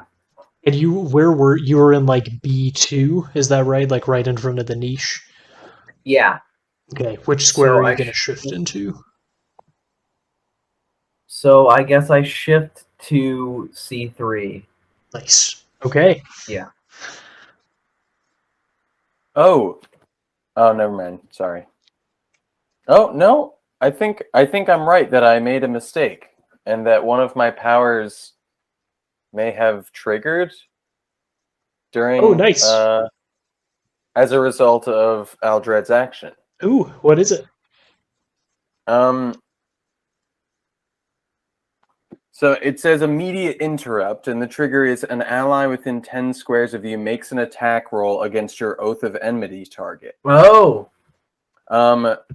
So the target is the triggering ally. The effect is the target makes a second attack roll and uses either result. Oh, That's this awesome. is sick. That's really good. Boom. Oh, I hit. I hit. Okay. What So did- I'm nice. glad I looked. Fuck Yeah. yes. Oh, so okay. Now let me just find the move. So Oh, don't I get gotta- too excited because I gotta put so much more info in the spreadsheet. I'm so excited for Yeah. between sessions. This spreadsheet's it's gonna be a beautiful. Okay, Warlord Strike. Okay, 2W plus Strength modifier damage. Okay. Damn, is that an encounter So- power? 2D. Yeah. Nice. Yeah. 2D8. Right. Yeah. 2D8. Yeah. Okay, so 9 plus my strength modifier, so 12. Until the end of your next turn, all of your allies gain a +2 bonus to damage rolls against the target. Now, do you, David, I mean Shal'houb, not Yes. you, well, your character. Does Shal'houb do more damage in close range or like long range? I think more damage at close range, but likes to sort of manipulate those conditions before diving. Right. Yeah. Okay. So my question to you is, do you want me to move you up? Because I can move you as a free action. I can give you a move action as a free action, so you can move up to take advantage of this. Yeah, that could. I like that. Yeah, while the bat is or whatever the thing is. Okay, so Yeah. so I think forget the move action thing. You're not right? gonna We now shift. know like what Yeah. really happened, right?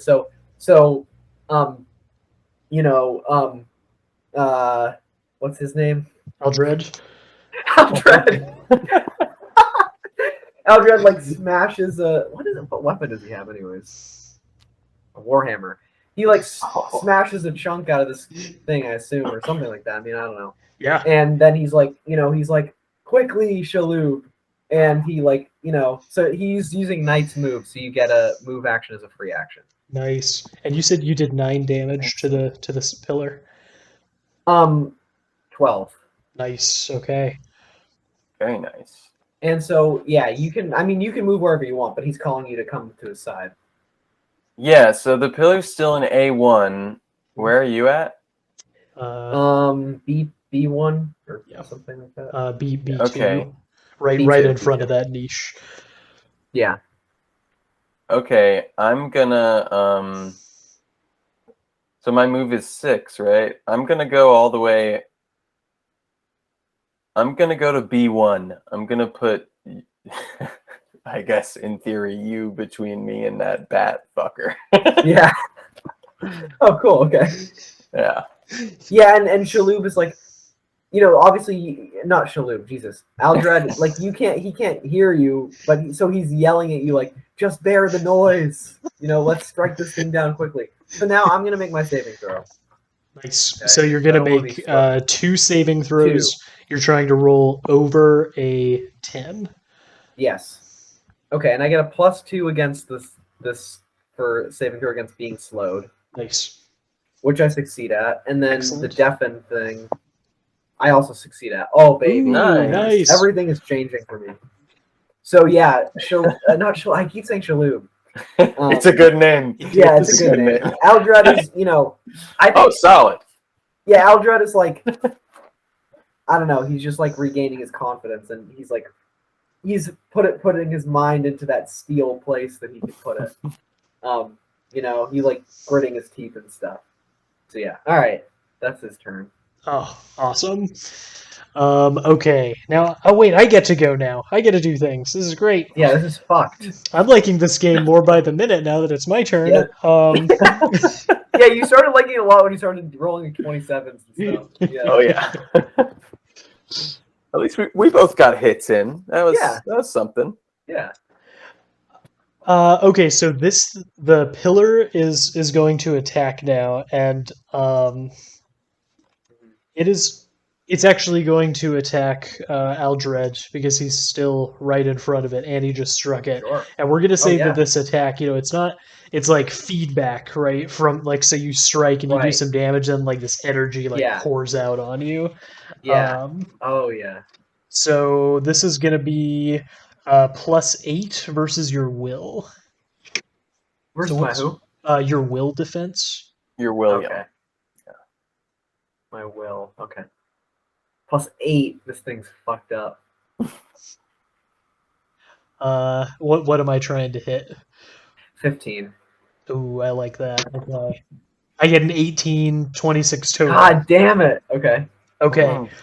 So you hit it. This is thunder damage. So, like this horrible roaring sound is pouring out of it, like this sonic feedback. And it's 1d10 plus 3. Oh, I rolled a 1. God damn it. So 4 that's damage. what I like. Fuck. Okay. So there's probably like lightning like arcing up the Warhammer or something, and Yeah. Aldred's like, ah. Oh yeah, what's the fiction, like, you hit and numbness runs up your arm, Yeah. Yeah. Exactly. Yeah. And then this monster in the ceiling, it has a taste for Shal'houb's blood. It's gonna attack Shal'houb again. Can it though? Because isn't it slowed? Right. It has. Oh shit! Oh. It is Yeah. I did slow You it. only Thank need two you for the fucking- yeah. reminder. Oh, I remember. awesome. Okay, so Yeah. there are these grappling spirits, right? So what do these spirits look like? Oh, hang on. I got to look at all the different kinds I have so that I don't like overlap my spirit aesthetics. You don't want them getting got jealous of grappling. each other. Yeah. Exactly. They've got to be distinct personalities. I've got grappling spirits. I've got encaging spirits. I may have done away with my other spirits. Okay. I've got grappling and encaging. So the grappling spirits that are slowing this thing, they're like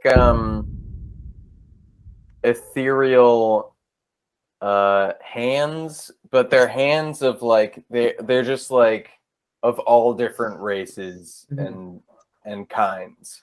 So there's like talons, and there's Getzerai hands, and there's dragonborn hands. It's just like whatever hands are available Like in the area. Oh, cool. Oh, that's cool. Just yeah. obstructing the movement of this beast. Right. So probably a lot of business suit. Yeah, smart casual. That's who's Watches, available. They're just Yeah. trying to make small talk. That's They're like, cool. they're like, hang out at the water cooler. Yeah, To the bath. yeah. They're like, don't go. Yeah. Yeah. That's funny.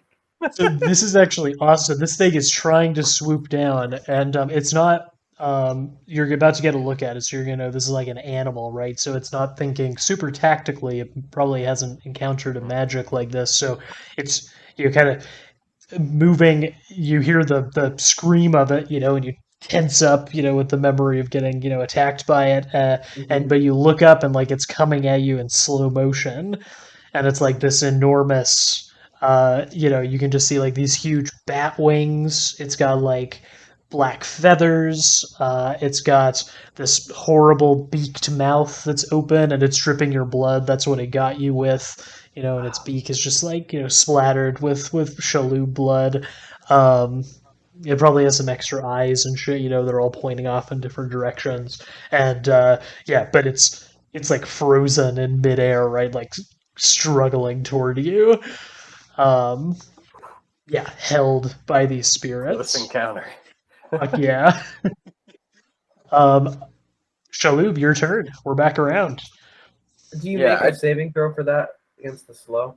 No, it just ends automatically at the end. Oh, it just ends at the end of its turn. Okay. Yeah. I just want to say, for the sake of like the scene, that Shal'houb is, the sound. Maybe I flinched at that sound, but I'm confident in my spirits at the sight, and I'm like staring down this beast now. Yeah. Okay, I wanted that to be known. Now I'm right next to the pillar, though, so I've got options. Yeah, and you get a +3 to hit it because you get my charisma modifier +1. Nice. So you should. You also take 2 damage now because you're in its aura. Oh, from the aura. Oh yeah, and I do too. You're also hearing this, horrible pressure in your skull. Okay, worth it.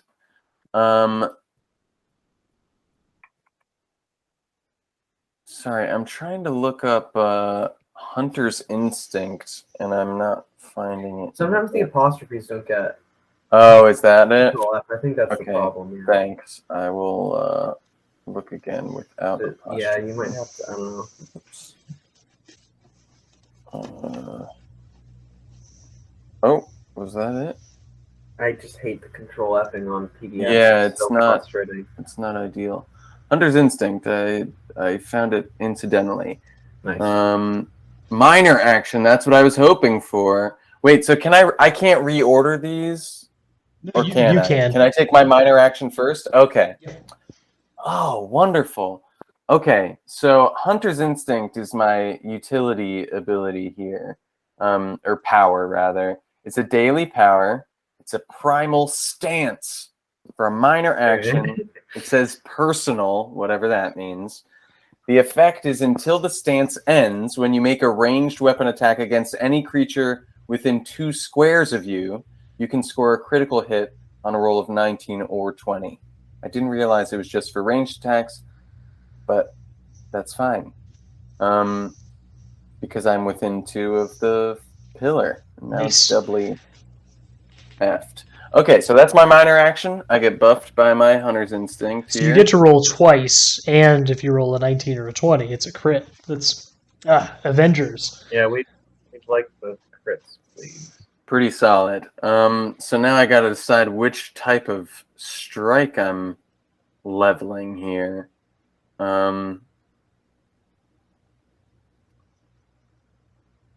Would you like a little space between you and the pillar, Aldred? I might be able to move the pillar. Huh. That's a good question, actually. If the pillar's movable. No, I think I'm just gonna keep smashing at it. Okay, then I will. Or maybe I will step back and use. Yeah, I think I wouldn't mind a bit of space because I'm gonna use my burning spray next. Yeah. Okay, so I'm gonna try the old sequestering strike, which teleports the target 2 squares. Oh, teleport outside of the structure then. Oh, right against the wall. That's smart. Okay, hang on. I gotta look up the proper sequestering strike because I no longer trust my notes. Sequestering. I assume, probably our characters are comic book yelling about these plans. Oh yeah. Yeah. Dynamic poses, bullets flying around them, and then they're monologuing because comics are the best. Yeah. Yeah. And every other art form should take lessons from them. Yeah. Oh yeah.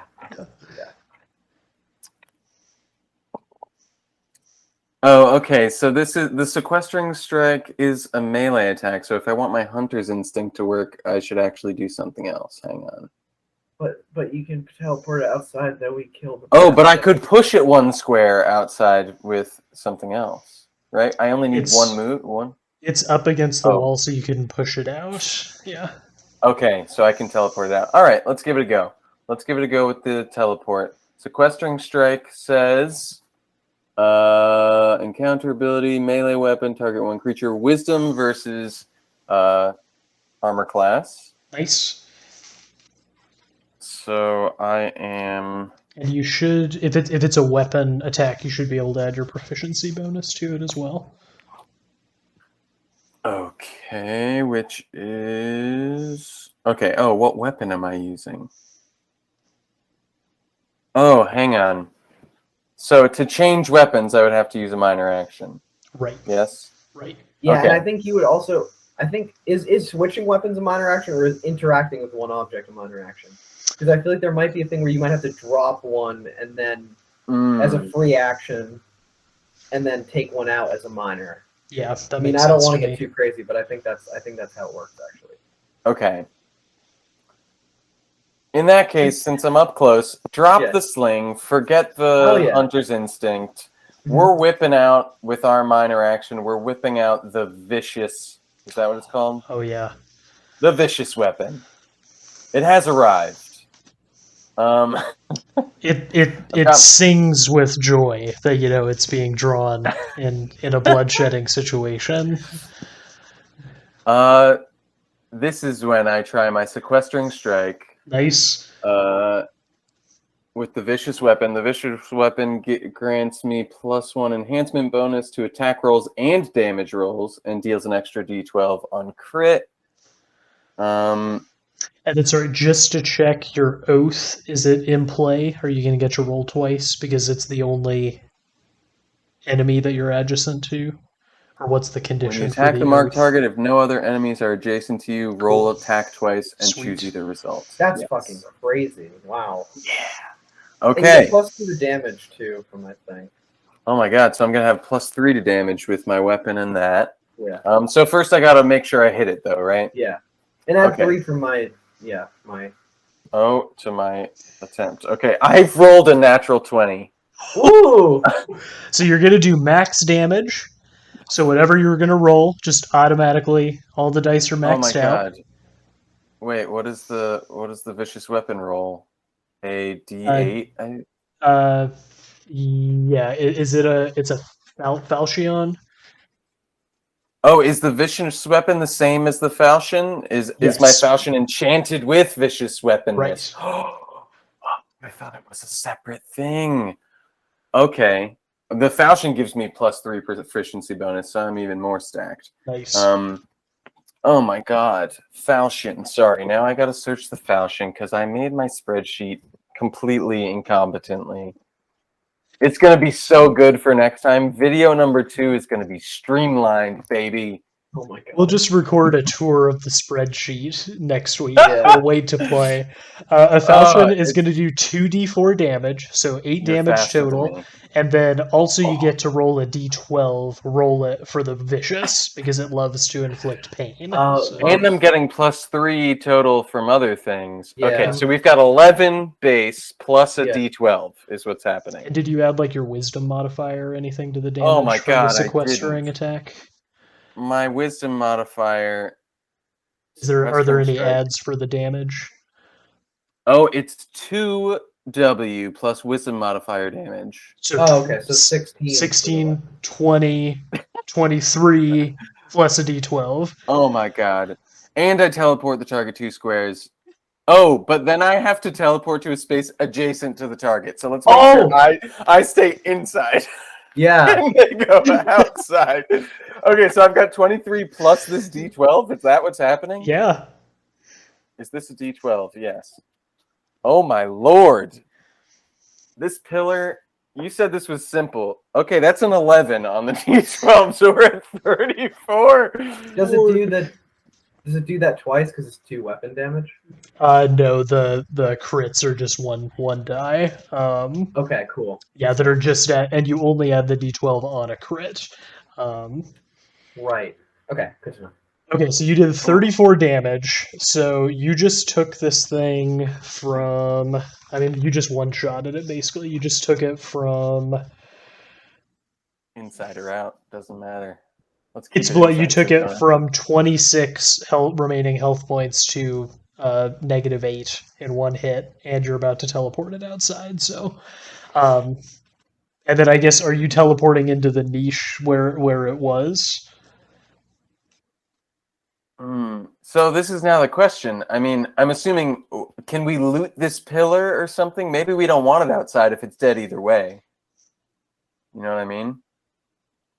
Let's keep it in. The teleport is inconsequential now. Get it away in case it does some dying aura thing or something. So bump it a couple spots. Where are we Okay. going to take it? To from A1. Let's teleport it over to. Oh, I can't really get it away from you with 2 slots unless I push it outside. Okay, let's push it outside. Yeah. That's fun. That's Yeah. fun. Get it out there. Push it outside, and I'm ending up in A1 now because I have to be adjacent to it. So it's in negative A1, Yeah. -1. Oh yeah. Uh, Yeah. it's falling, a smoking ruin out of this skyscraper to the ice below. That's awesome. Okay. It's sequestered pillar. Yeah. And I imagine, this teleport That's has to have some, there's swirling wings or something because the teleport that's the Raven Queen's, blessing on you that lets you do that. Okay, very cool. Aldred, your turn. Yeah. Aldred is like, oh, David, you didn't have a minor action, right, to mark the bat thing? No, although hang on. When the thing I have Oath of Enmity is reduced to 0 HP, I regain use of the power. So no, Okay. I couldn't use it though. All right, so Aldred is whipping around to see this creature, and obviously these ghosts, these spirits aren't grabbing at it anymore.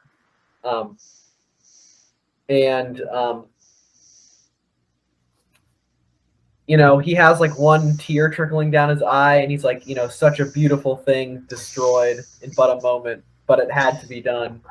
And yeah, yeah, and he's going to step in front of you, like in between this thing and you, and use burning spray on it.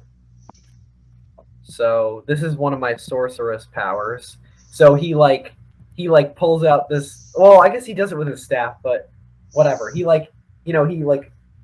knocks his staff on the ground, and this berry that was being kind of balanced on the top of it plumps into his mouth, and he bites it down, and from the this side of his mouth, from like the smirk, he makes a smirk, and this burning spray shoots right at this goddamn bat thing. Nice. Weird, freaky thing. Which I don't like this thing, to be honest with you. Wait, you said it's feathered, right? Yeah, Yeah, black feathers. An unnatural beast. Yeah. Okay, charisma. Oh, it's got buzzard skin, so its head is like this dark red, but it's this big beak, and then all these eyes. Yeah, it's bad. This thing's no good. Let's just be honest here. It's no good. Don't like it. Okay. Yeah. So I'm wondering if I should do that, or if I should actually. Sorry, I describe that, and I might actually use poisonous exhalation. Oh, nice. All right. Yeah, definitely poisonous exhalation. So yeah, the whole thing with the berry, but instead what comes out is poison. It's like a squirt of poison right on this bat's noggin. Nice. And yeah, it's very precisely aimed. Okay, so yeah, let me see. Charisma versus fortitude. So yeah, and my staff, what does it give me? +1 enhancement bonus to attack rolls. Okay, so +4, I think, because I have +3 charisma. Nice. No, +3 in total. This is really not very high bonuses, actually. Okay, I got an 8, so this misses. Oh shit. Oh, I should have just held my action until David could mark. I'm realizing some of those strategies. Okay, so yeah, okay. So this poison does not hit this bat. Let me just note that I used that. Yeah, it is the poisonous exhalation. Is that an encounter power? Yeah, it's an encounter one. Okay. Just FYI, if you've used any daily powers, you don't get those back until you take an extended rest. Right. So there's Yeah. some risk reward there. So this thing, we're going right into its turn. So we're gonna say, you didn't miss it. Right. Tumble, it kind of barrel rolls around, like corkscrews out of the air, and it's flying straight toward you.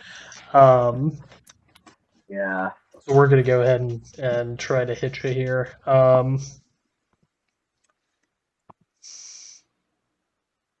Okay.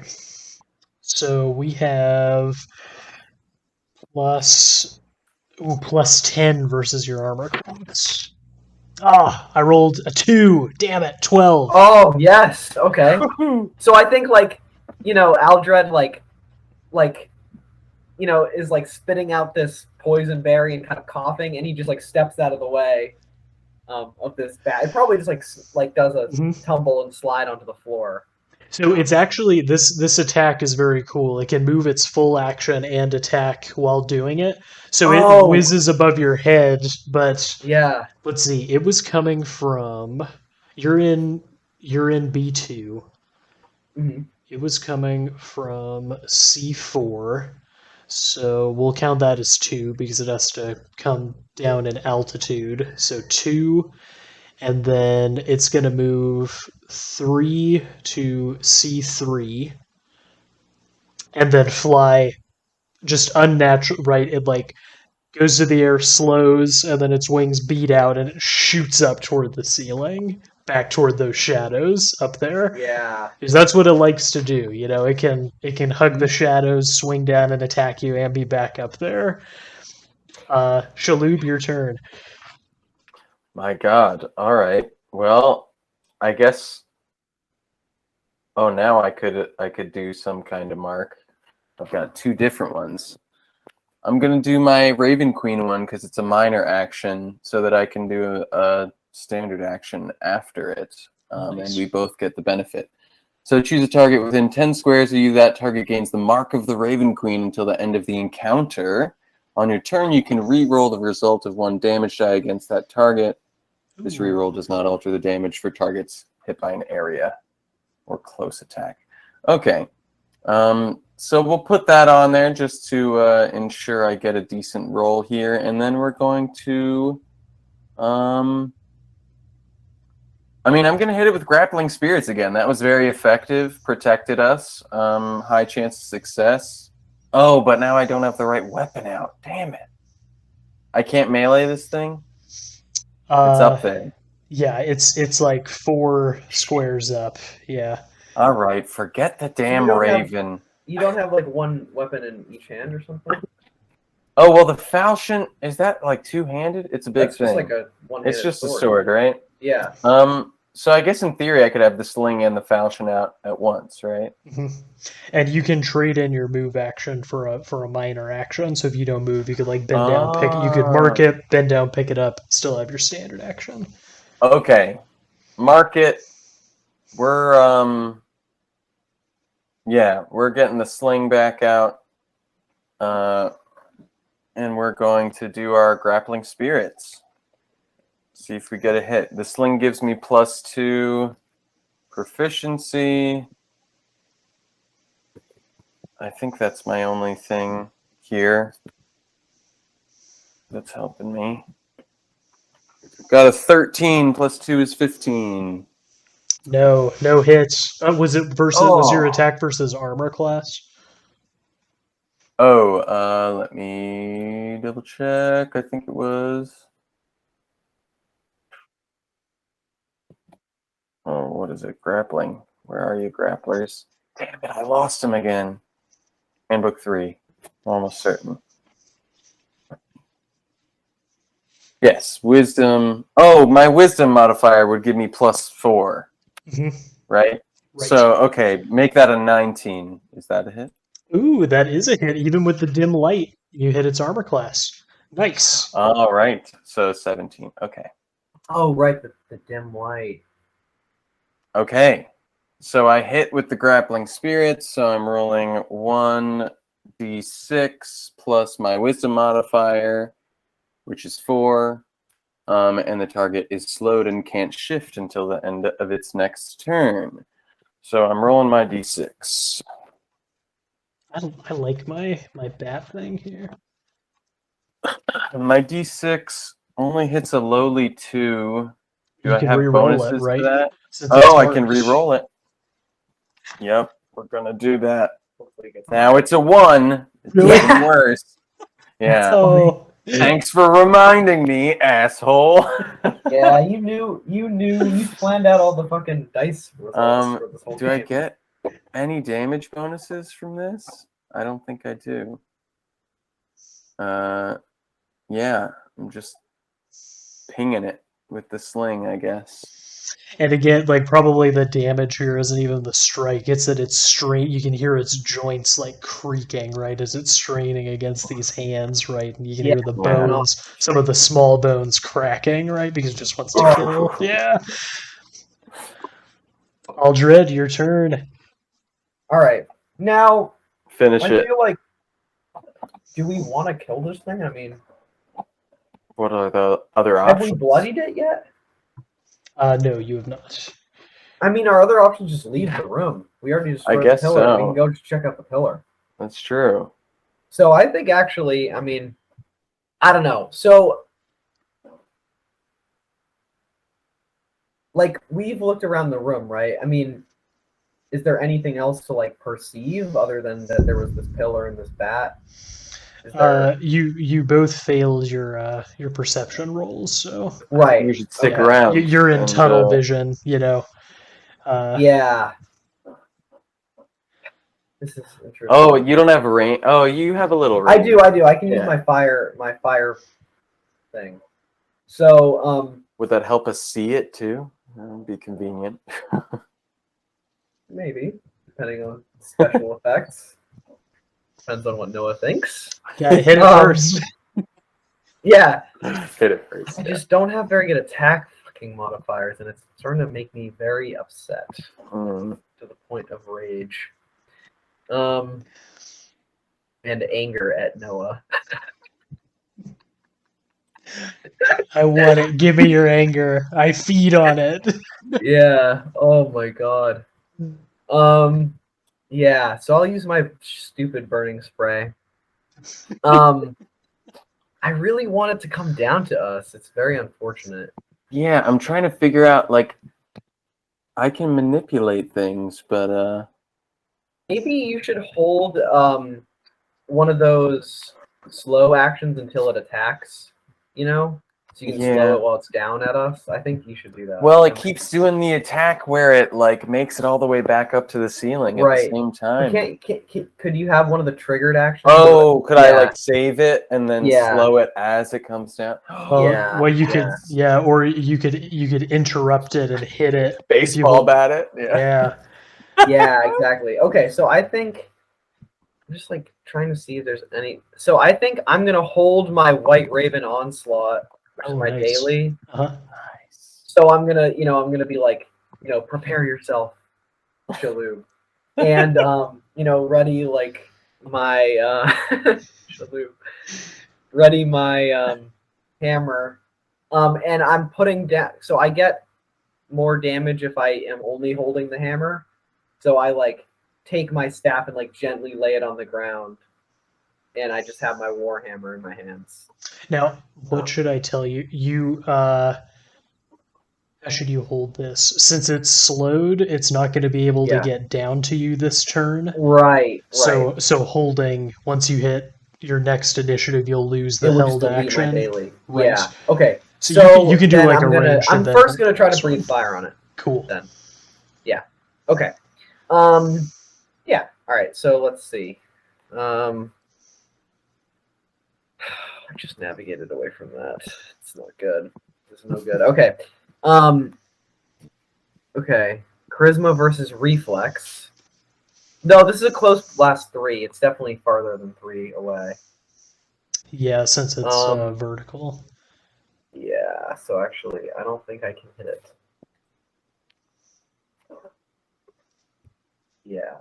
Let's see what's inspiring for 1 second.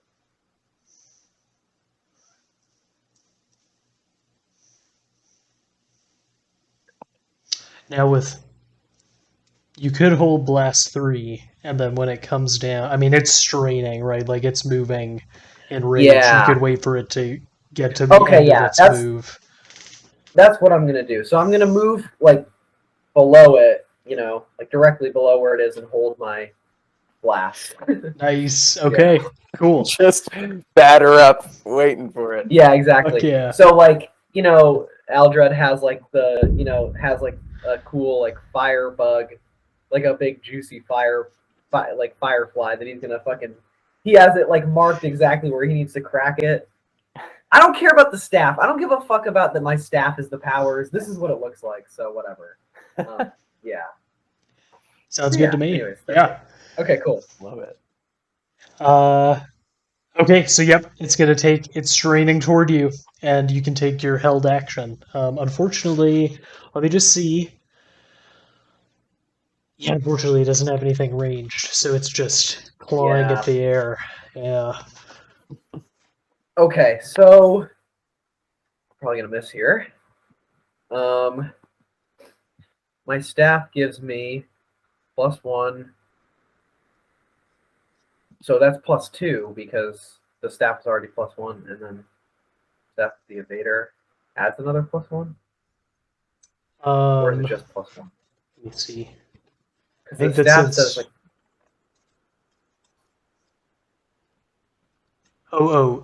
that is for melee attacks with the staff, the proficiency bonus. Okay. Right. Okay. Okay. So +1, and then +3. So I only have +4 here. Okay, I got a 20. +3 is 23. Ooh, that's a crit. All right. Okay, so I do my crit. And let's see.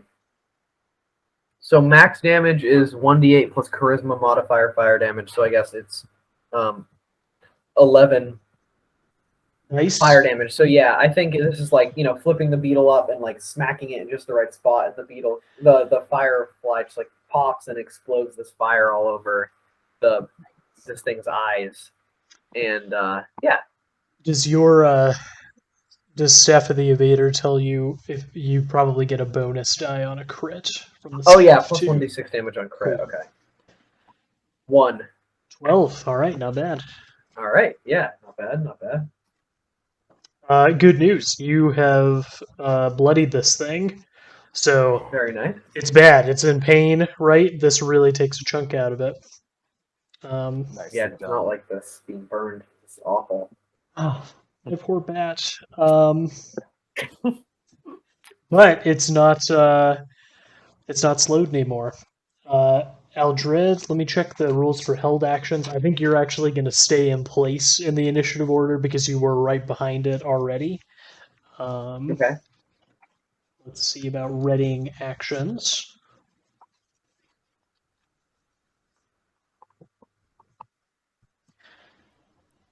Yes, so you move directly before the creature or event that triggered your readied action.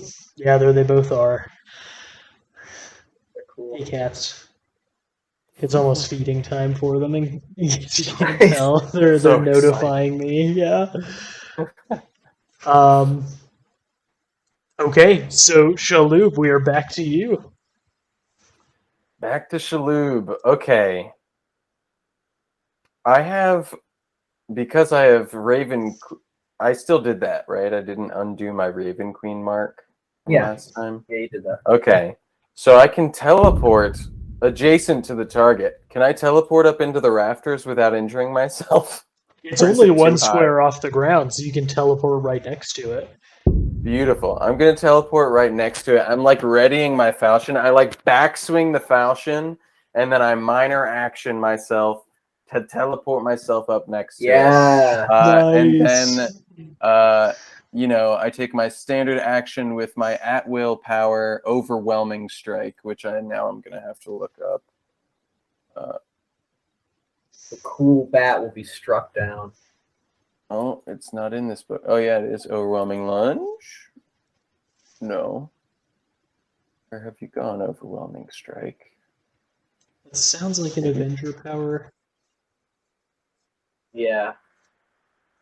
Overwhelming critical. So the grappling spirits are my new hated enemies. And my bat would have been. I have other That stuff is that so slows much too. about it.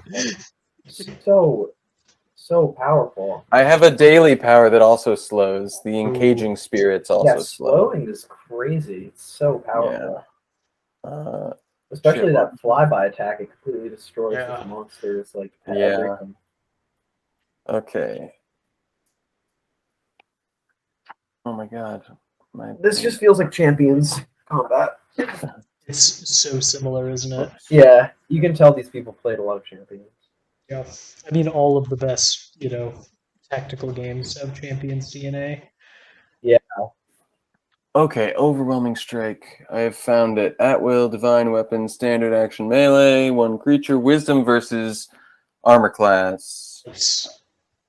So I get a +4, plus whatever my frickin' falchion does at this point, +3, plus the vicious is +4 more, so I'm getting +8 on this. God damn, you have such good bonuses. Yeah, the melee guy. The weapons are much more reliable than magic.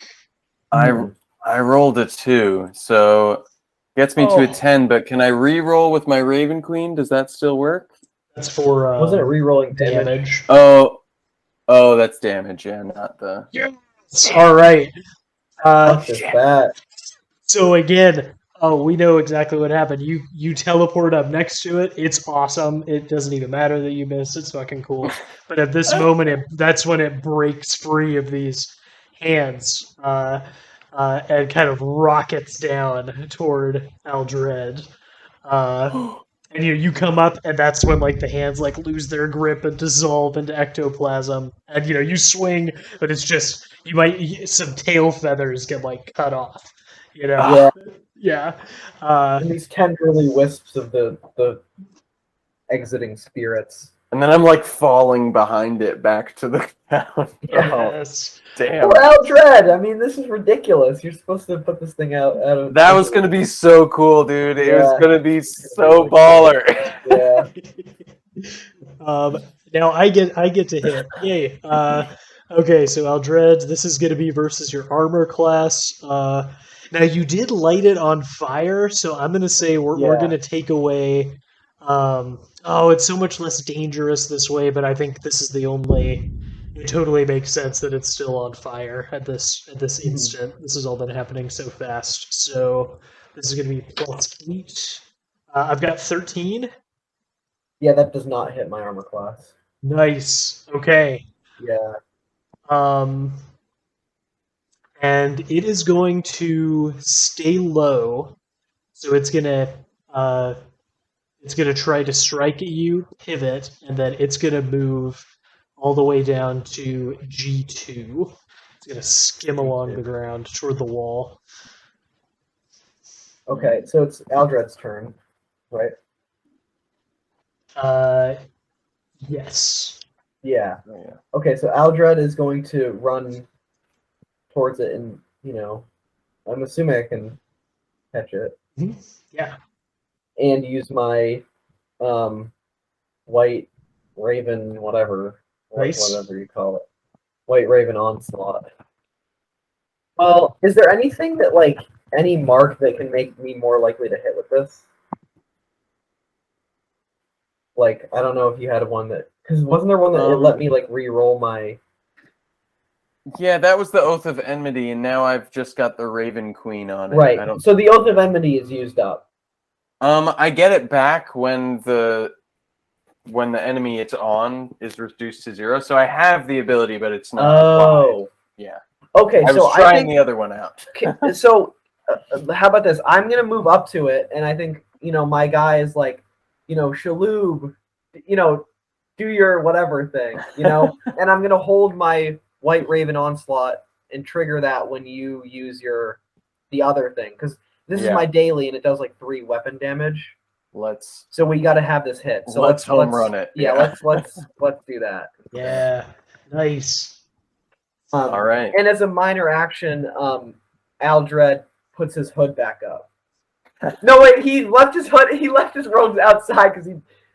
You're naked, man. Yeah. Yeah, I'm naked. Okay, never mind. Yeah, never mind. Just thought it would be good to not have this bat, burning all over me. So, did the bat? No, the bat missed me. Yes, it did. As it's skimming, that fire has extinguished in the cold wind of its flight. Oh yeah.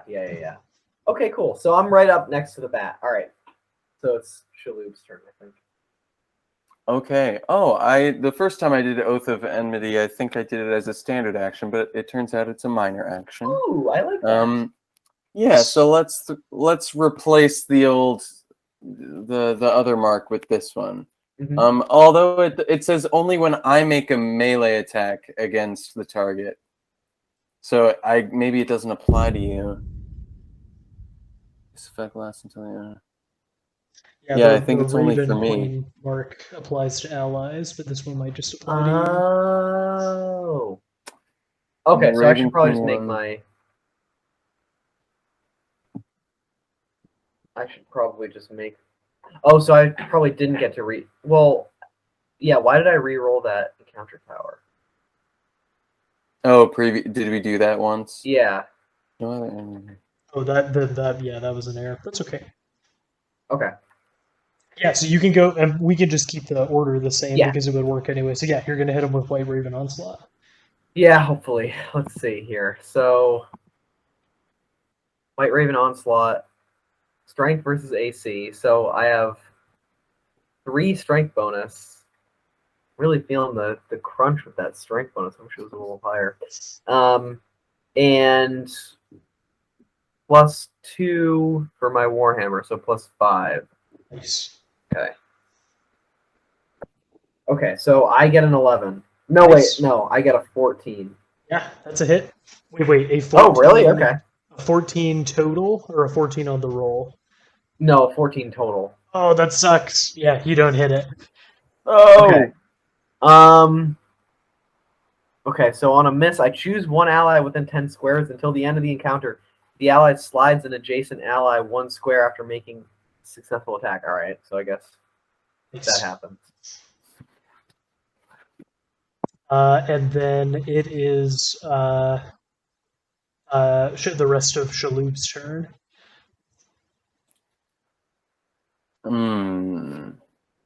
Okay. So it's down in G2 now? Where the hell am I at? I had teleported to where it was last turn. All right, I guess I'm just walking up to it. I can reach it, right? I can get to it.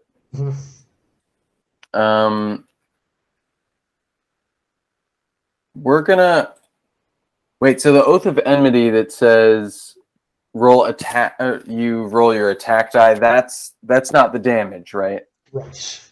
That's like to hit. Okay. So minor action, I'm gonna switch my mark, so I'm not re-rolling the damage die. I'm re-rolling an attack die if I want to. Nice.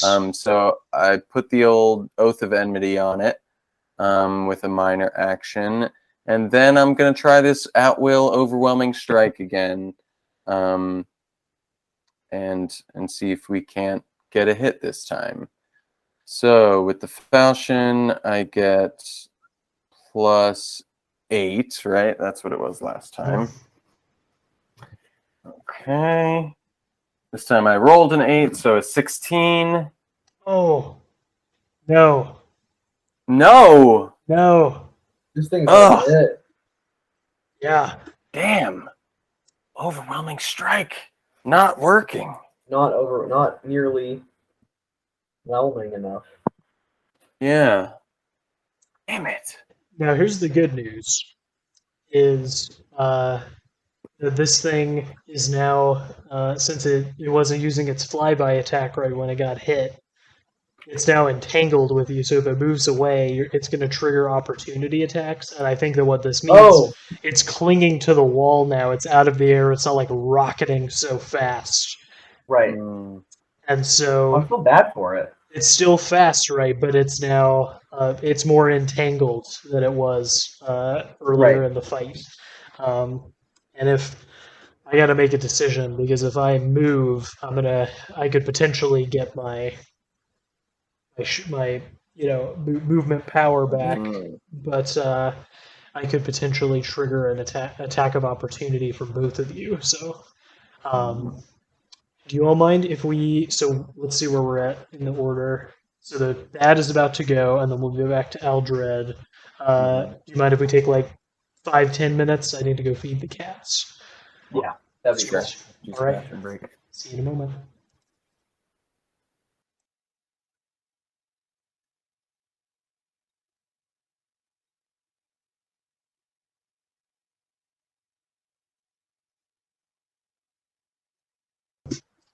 So I was in the bathroom, and as usual, that's where all of the best GM thinking happens. Is, during the breaks for real. And I realized that this thing actually has more goals than just to kill you. It's not just, it is a dumb beast, but it's not just a dumb beast. So I know what it's going to do on its turn here. And this is actually cool. It's actually not in as bad a spot as I was thinking. So it's going to take, this is nice and scary and skittery. So it's going to take its move action and shift up the wall 1. It's going to skitter up the wall 1. These big wings, teeter-tottering back and forth. So it'll shift up away so that it's not in range of your opportunity attack. And then it's going to beeline between you using its flyby attack and this wicked, the beak it's hit you with. It also has like this tail that has like a similar kind of bladed beak on the end. Kind of horrible echo of the front of it. So that tail is gonna whip out and try to hit Shal'houb again as it flies by, and it's gonna rocket toward the stairwell. And with it's got, let's see, it's in G1. It's gonna go 1, 2, 3.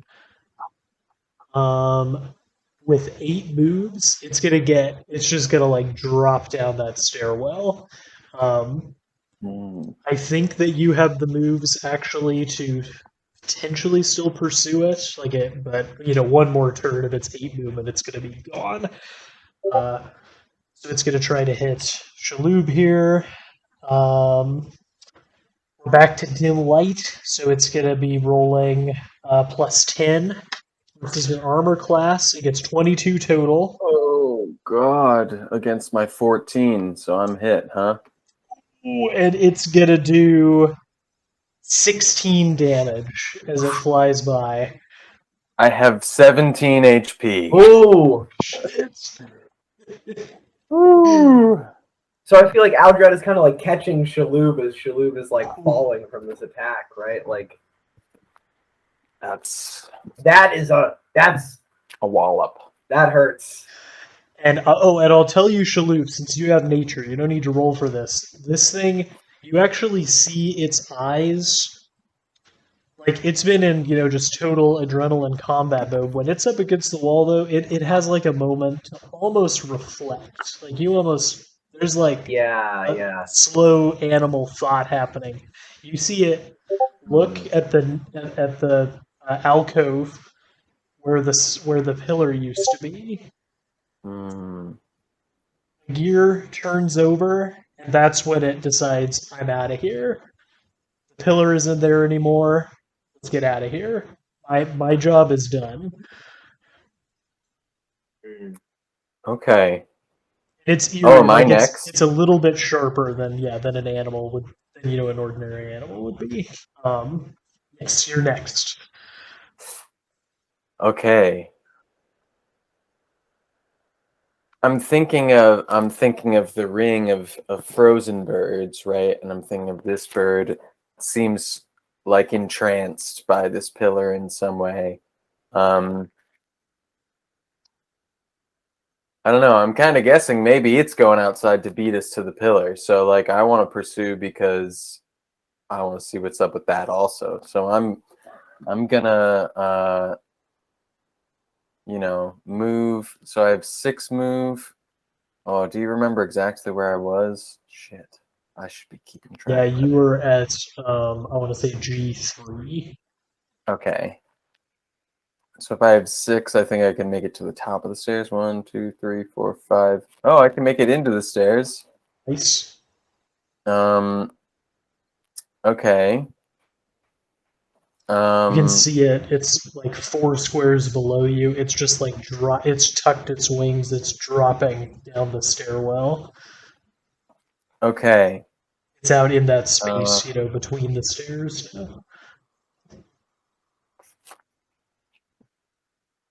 Okay, so I am going to try a new power I have not used.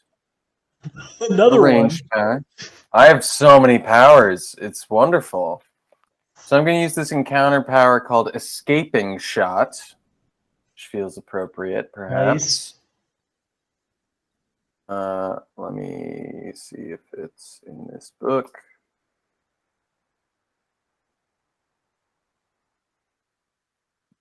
Oh yeah, this is probably a Seeker power. Yeah, is that book 3 then? But yeah, I don't know. I don't remember. It wasn't in 2. 2 Okay. was the first one I looked in. If So it's book 3, then I have a copy. here it is, book 3. Yeah. Okay. Okay, so encounter, primal, psychic, weapon, standard action, ranged weapon, wisdom versus will. Ooh, that's good because as this is a beast, it has a much lower will defense. So my wisdom modifier is +4.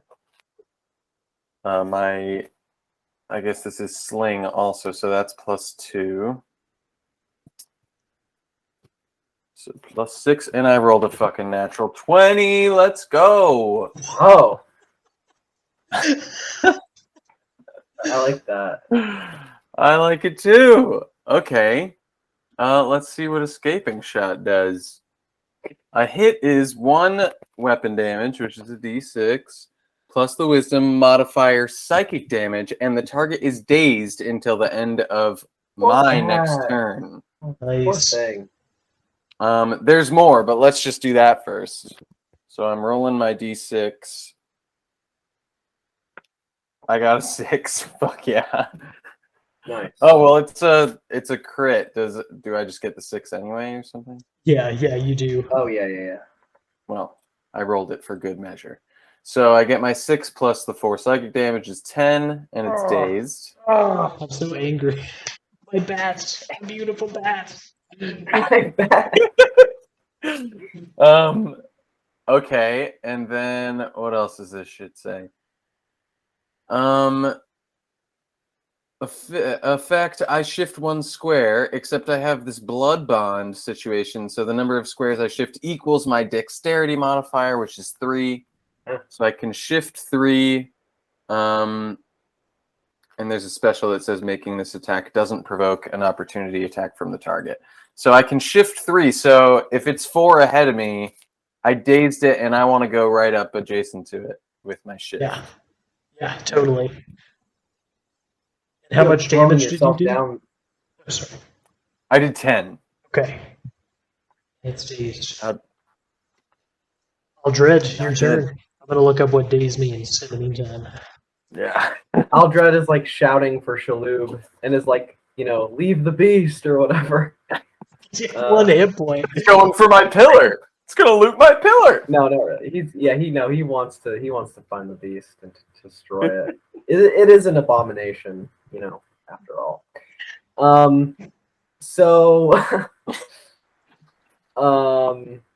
yeah, I mean, I'm gonna like move as far as I can and then try to attack it. I don't know how close I can get to it really though. It moved 6, right? So it I mean 8. moved. Yeah, and we're in a much. So it moved 8. It was 4 down the stairs. You were at. I think you were at F2, right? Because you and Shal'houb had, like, stepped up, Yeah. to attack it. Yeah. So let's just look at falling here, because if you dropped down, Mhm. and use some falling, you could potentially you could save yourself some movement points and get right up on it. Oh, okay. I just have to get within 3 squares of it, so I can use one of my. Yeah. So if you just move, if you go 1, 2, 3, 4, 5, 6. If you just move your 6, into the stairwell, you'll be in range. Okay. Yes, I'm gonna try to burn it again. Okay, so let me see. This is just a +4. And we're no longer in dim light. You're out in that fluorescent hallway. Oh man! Back into the sky. Out of the cathedral into the skyscraper stairwell. Okay. Yeah. Okay. So charisma and okay. +1. Okay, so +3. No, +1 to my roll. That's basically random. All right, fuck it. Okay, so I got a 13. I definitely versus reflex. I don't think I'm hitting it. You actually might. And did you add charisma? Is it +0? +2. Okay, so +2 for charisma, +1 for your staff. Yeah, so I have 15, and then I was just taking off the 2 for the low light or whatever. Okay, no, and it doesn't have low light anymore because it's in the fluorescent hall. Oh, it doesn't have. Sorry, I'm a little tired. Okay, so 15 then. Nice. You hit. Do you hit it? No, its reflexes just as high as its armor class. Damn it! So this thing pivots out of the way. Okay. Well, hang on. Sorry. Let me just double check dazed. That might give it. Might give it a minus. Loving these status effects. It's good stuff. Okay, this is awesome. So when you're dazed, you grant combat advantage.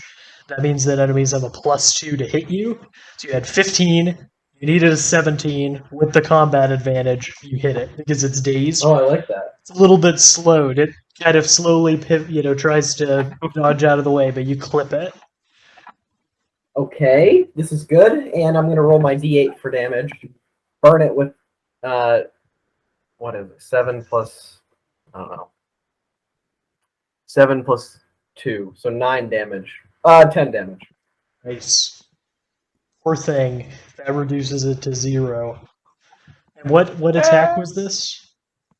This was my burning spray, so this is like another one of these, horrific fireflies that gets kind of squeezed and the juice gets like shot out at this thing. It's really sad, actually. Yeah, monster bat barbecue. Yeah. It screeches and hits the ground smoking, and it's done. It's just charred all over. And I think, like as a free action. Huh? Yeah, as a free action, Aldred says, puts like a foot on the charred corpse, and is like, actually, I don't know what he says because I'm so tired that I cannot think of something for him to say. So as a free action, he kind of murmurs something to himself that only I know. Nice. That's excellent. So yeah, we'll pick up there next week.